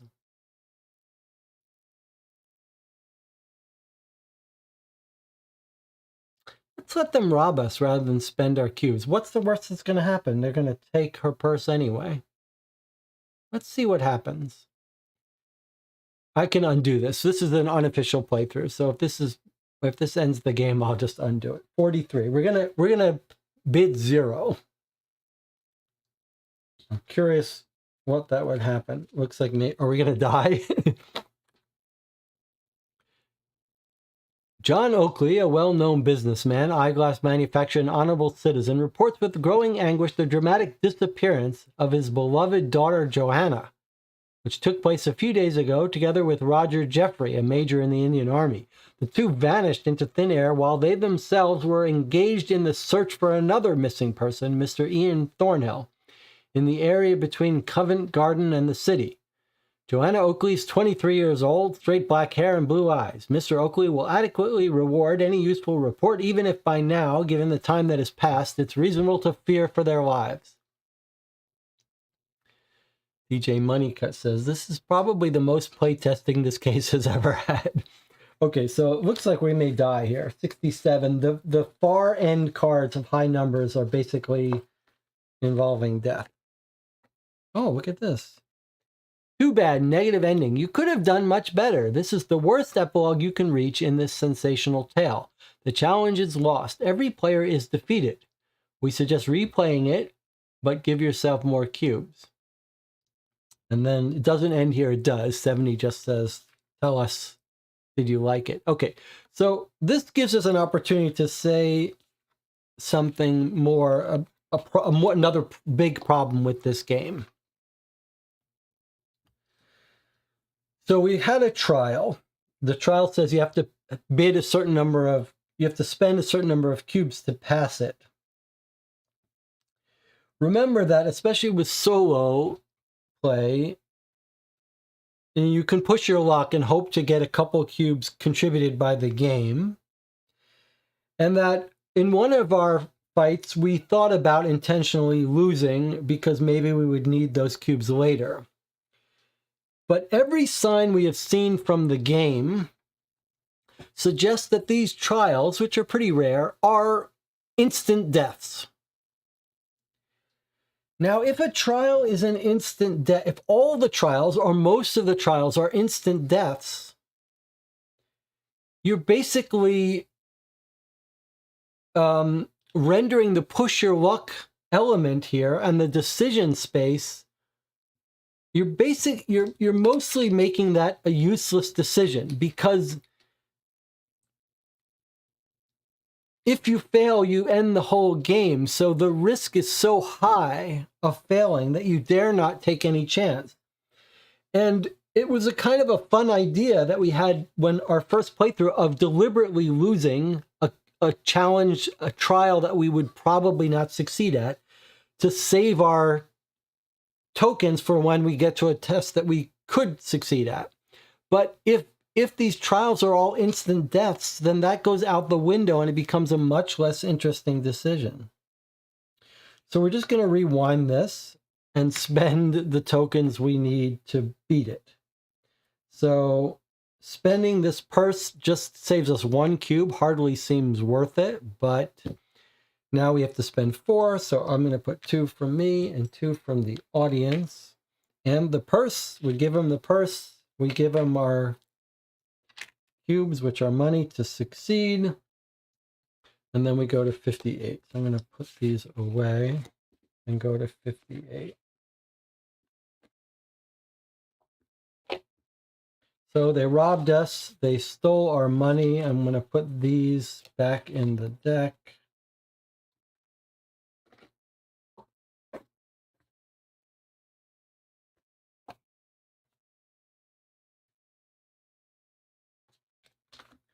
All right, let's see what happens after we give them our money. And our purse. And Joanna's purse. Major Jeffrey, with a few well-aimed punches, manages to make the criminals retreat just enough to surround Joanna's hips with an arm and almost carry her away by weight. The two ran at breakneck speed through the narrow streets of a dark and menacingly hostile London, and their flushed faces were whipped by a few gusts of icy wind. After an incalculable amount of time, they found themselves panting at the end of a closed alley, at the end of which an ajar gate invited them to hide in a courtyard full of bushes, framed by thick vegetation. Thinking they might still be pursued, it just seemed to be a good hiding place. Put this card in the trash. 59 comes into play. Okay. All right, well, we got some useful information, but we got robbed and managed to hide. And now we've got a key. Or we see a picture of a key. The pawn moves to I, and the abandoned place comes into play. Interesting. So we move to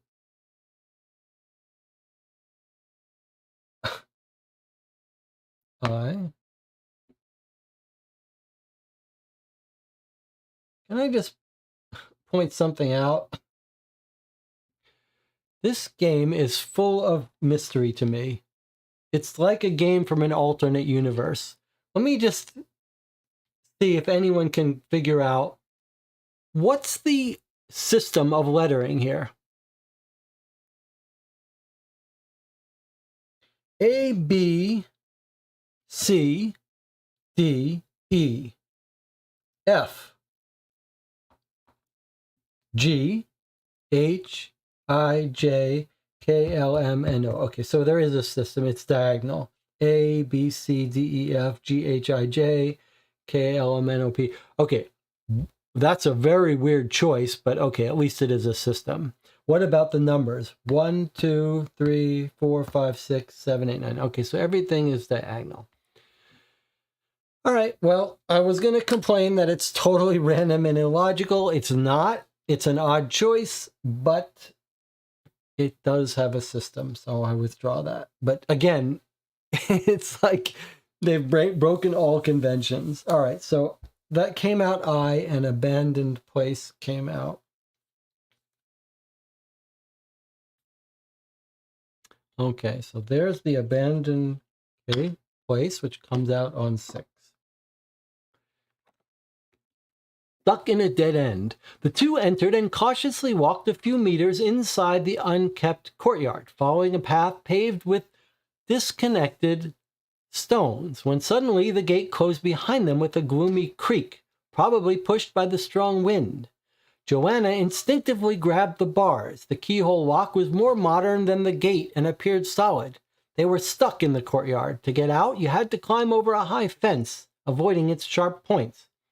On the opposite side, at the end of the garden, the path led to a small door of a low, ancient, windowless building. A faint glow filtered through the half-open peephole. The old door was locked by a rusty pin lock. Why don't we open that door, Roger? If you remove a blue round beta, then you can succeed. But we don't have such a token. So we can't do that. Maybe, I guess we would have found a key at some point.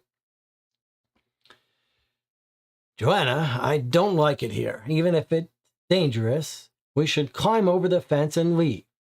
If you can't or don't want to remove the beta, place this card in the trash. Everyone receives a cube, and 10 comes into play. All right, well, that's what we have to do. Everyone is getting a cube, which is some sort of compensation. We move a token from here to here, meaning the game is less in control.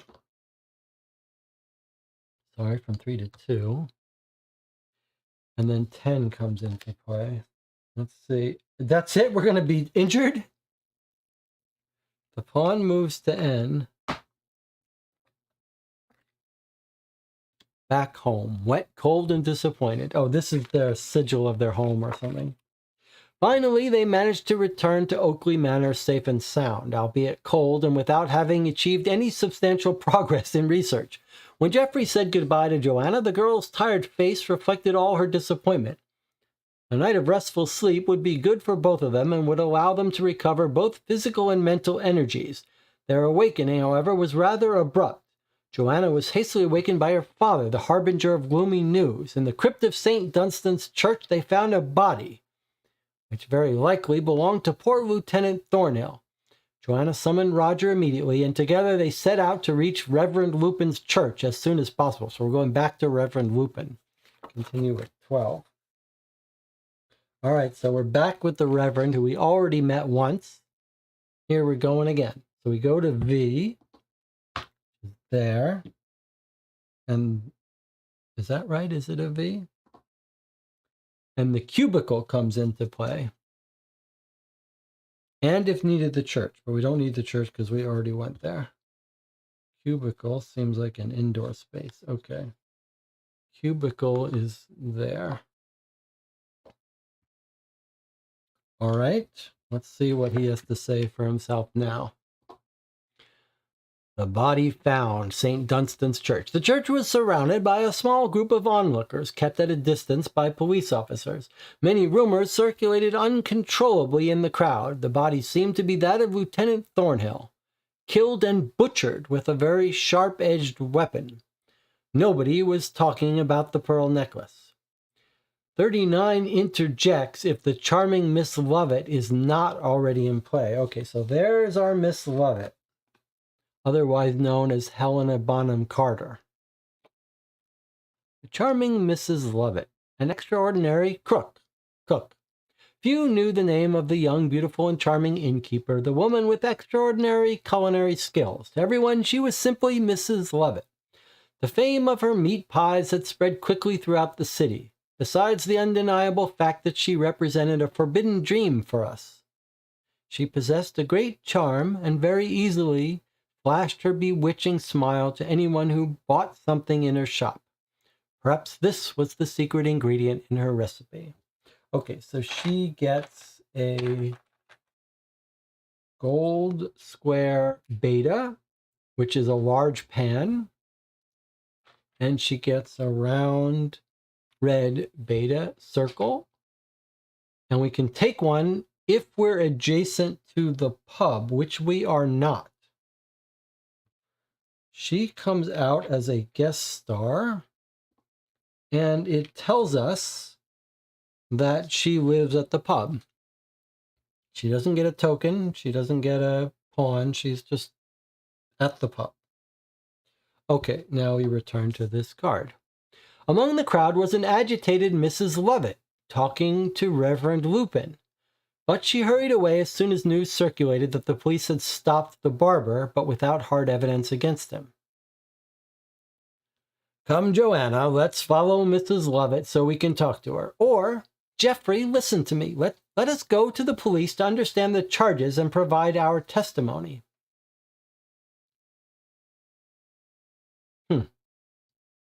All right, time for the audience, if there's anyone here, to help decide.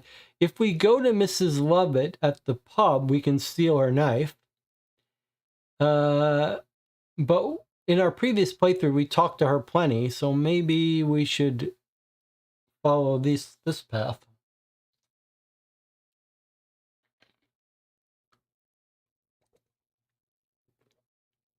Jonathan says right-hand side.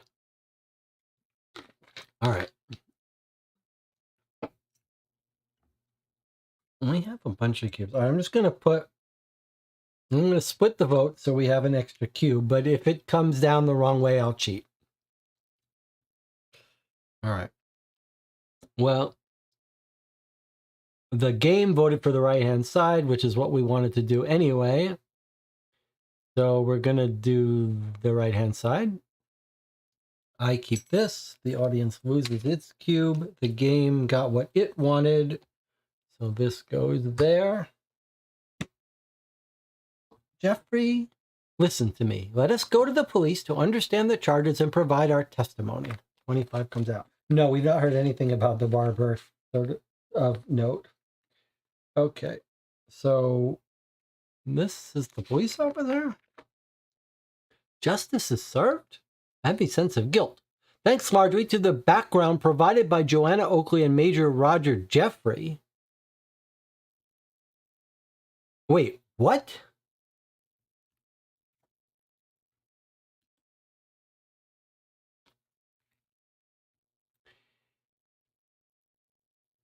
News circulated the police had stopped the barber, but without hard evidence against him. Let's go to the police to understand the charges and provide our testimony. 25. Okay, there's 25. Let me go to 25. Look what it tells us. Thanks largely to the background provided by Joanna Oakley and Major Roger Jeffrey. I guess we told him about the necklace being stolen by the barber. My master was found guilty of manslaughter, theft, and concealment of a body. For these charges, he was inevitably sentenced to death by hanging. On the day of his public execution, when the trapdoor under his feet opened and the rope stretched with a deadly jerk, all the crowd around me cheered wildly, as if the world had shaken off all the evil that plagued it. I, on the other hand, felt like a part of me died with him. Despite all the harm he had done to me, despite all the humiliations he had consciously inflicted on me, we don't know about those, there was something wrong with the ending of that story. Even today, I'm not really sure that justice has been done. The vivid memory of that swaying body, his disheveled and lifeless hair, has accompanied me for all these years, piercing me every time with unspeakable anguish and a grave and unquenchable sense of guilt. And then 68, which is going to be end of the game. Great job, but it's a neutral ending. It's not enough. It's not the best epilogue you can reach in this sensational tale. So try again. Great job, but... Great job, but... You didn't catch the right person. All right, so we're going to undo this. That's ridiculous.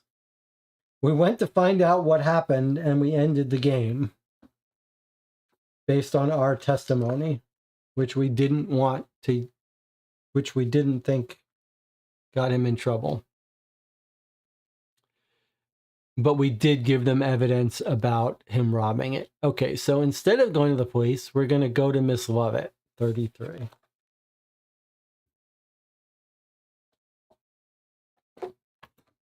Okay, so it moves us to you, which is adjacent to the pub. Let's see what happens. Mrs. Lovett seemed quite annoyed by Jeffrey and Joanna's insistence and suggested that they... Oh, sorry.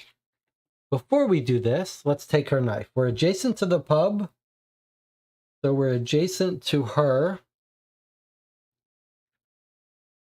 So we can take her knife now. So we're going to take her knife, not her pen, her knife, and give it to the major.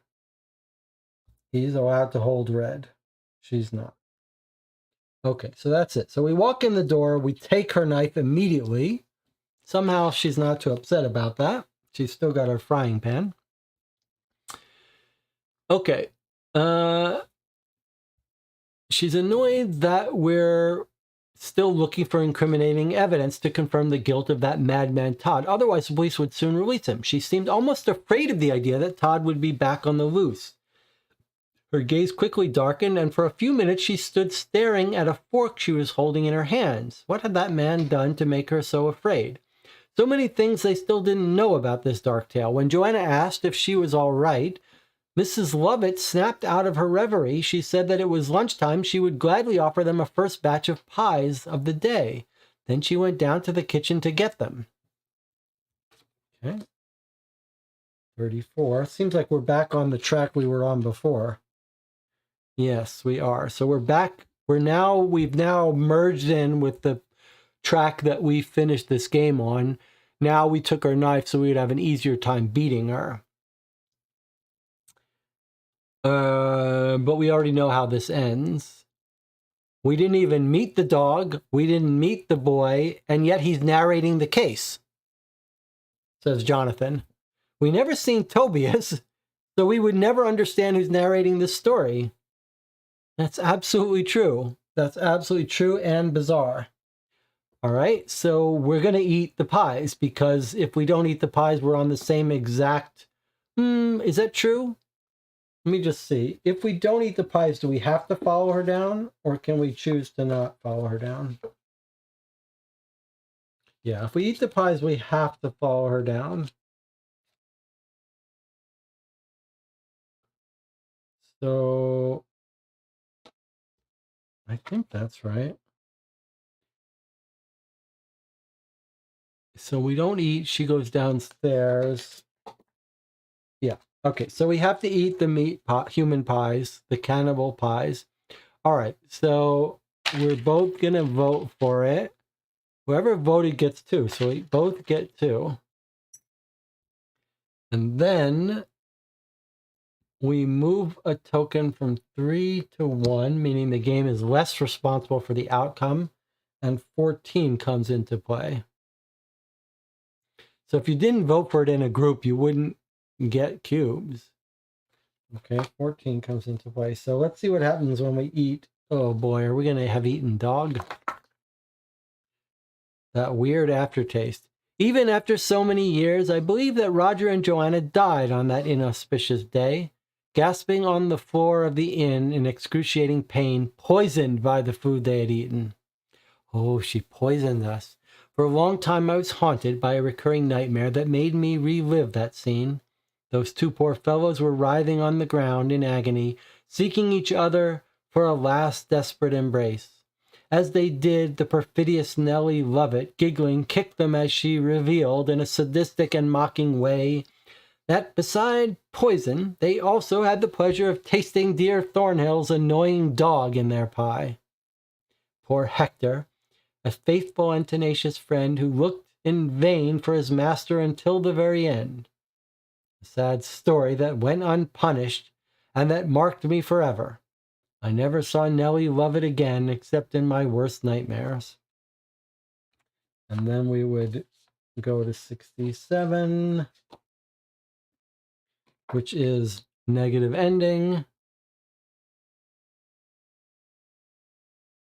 You could have done much better. So one of us, 3, 4, 5, 6, 7. So I have 7 cubes. The audience has 6. How many does the game have? 1, 2, 3, 4, 5, 6, 7, 8. So if we had spent a couple more tokens from the game would have gotten blamed from that outcome. Okay, there you go. So in this playthrough, we never met the boy, so never met any narrator. We never met the dog. We just heard about the fact that we ate the dog, and we got a pretty gruesome ending.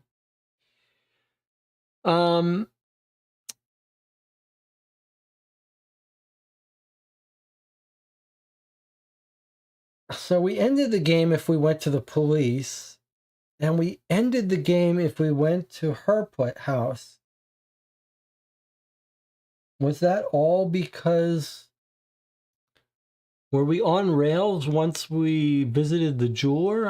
I feel like we had much choice after that, given that we didn't have the key to the abandoned place. I wonder what was in that abandoned shack if you had the key. I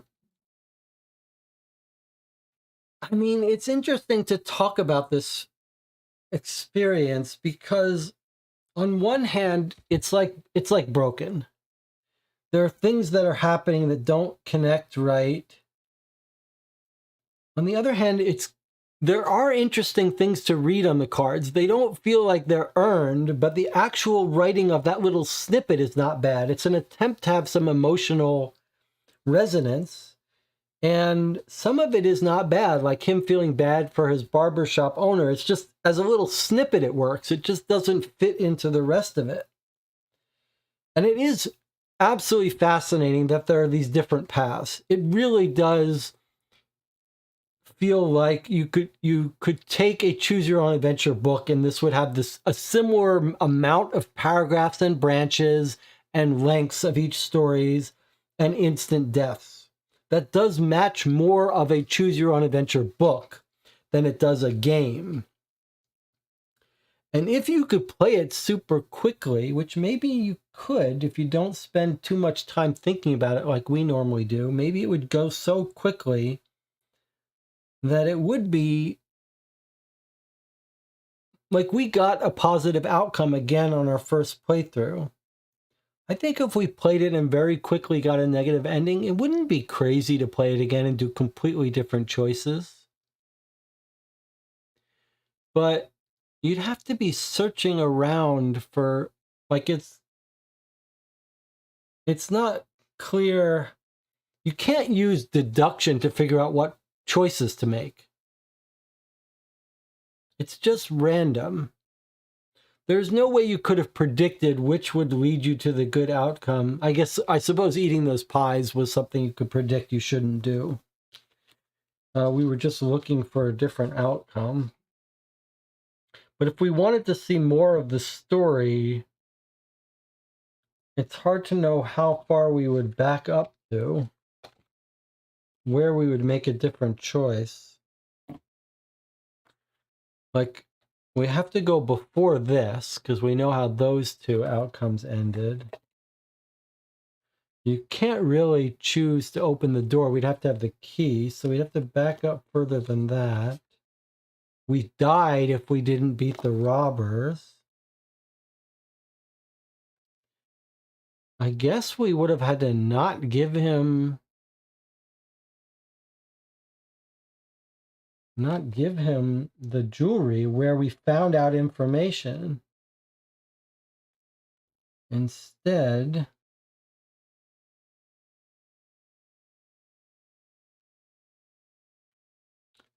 it's a different Sam, the eyeglass shop boy, and Ben, the father's cousin. This is the last place Thornhill had been seen. The last place he was seen at Fleet Street. So we could have gone to the eyeglass store. And that would have branched us off into new areas. I mean, I'm sort of curious what the door would have given you. I'm just going to peek at this card, 43. So if we had had this key to this abandoned place, what would we have seen? What? If we had opened the door when we remember we jumped over this thing that got us in trouble? If instead we had had a key and opened the door, this is the card we would have gotten. Reward offered. John Oakley, well-known businessman, eyeglass manufacturer, and honorable citizen, reports with growing anguish the dramatic disappearance of his daughter. They're presumed dead. So basically, if we went into the abandoned house, we just instantly got killed by some mysterious people.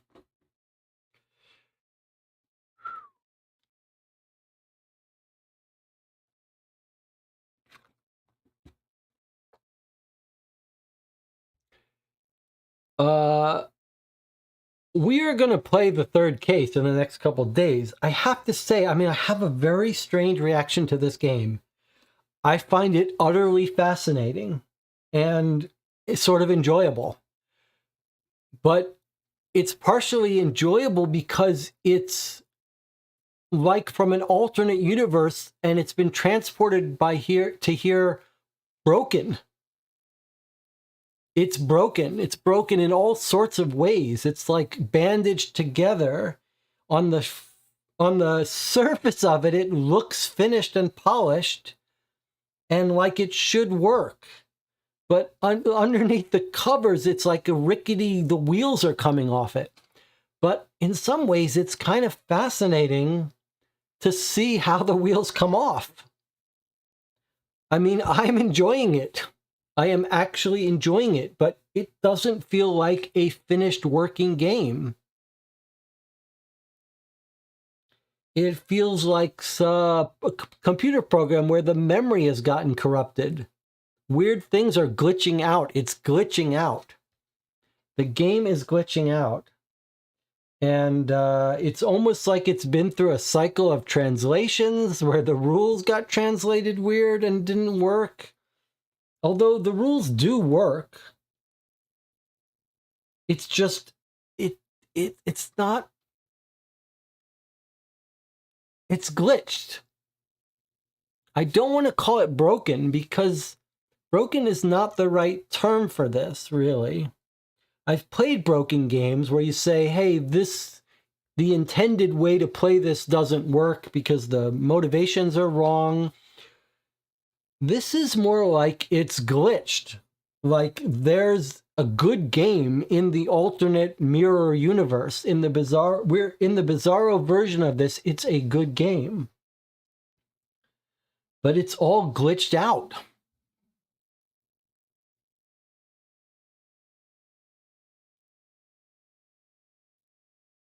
I don't know how to better explain it. It's just coming apart. The wheels are falling off the wagon. It's all glitched out, but it's fascinating to see all the moving parts. It's like a complicated, complex mechanism of gears, and they're all grinding into each other and falling off. But it's fascinating to look at them. And it's absolutely fascinating from a game design inspiration standpoint. The mechanics with the voting is a very clever idea of a way to have a group participate. You know what it feels like? I figured out what it feels like, and the glitch is the clue. It feels like a ChatGPT game. It feels like syntactically it's a complete game, but that an AI has written the paths in ways that lead you to go down paths you shouldn't, lead you ways to interact with the rules that break it, weren't intended, aren't clear. Syntactically, the rules, the sentences, and the choices make sense. You do this, or this, or this, or this, and or this. It doesn't work when you try to parse it, but it got past the spell check and stuff. So, yeah. But fascinating. I mean, that's a fascinating idea to play an AI. I mean, this wasn't AI made, but that's kind of what it feels like. And rules that were added that don't serve any real purpose. Very strange, but still enjoyable, fun to play it with this group. I'm glad we played this case several times. It gave us a better feel for the game and replayability. Any final comments from the chat? John says, very odd game. DJ Moneycut says, seems to happen very frequently that we don't go where we think we're going. Yeah, feels like the included cases are still early experiments trying to figure out how to tell a story. Jonathan says, I think it's because it comes from Italy and the cases are based on these cheap mystery thriller stories, but I sort of want a Giallo-themed edition. I don't know what that means. DJ Moneycut says, just my opinion, but these stories are not good enough to warrant putting up with all the other issues. Anna says, the most fascinating, on our first try, we met the boy, the dog, found out who was the murderer, and got the best ending. And then on subsequent playthroughs, we got ourselves killed every step of the way without warning. Oh, let's look inside this door. Missing, presumed dead. Oh, let's not give these people our purse. Missing, presumed dead. Let's just try this pie. Missing, presumed dead. Very strange.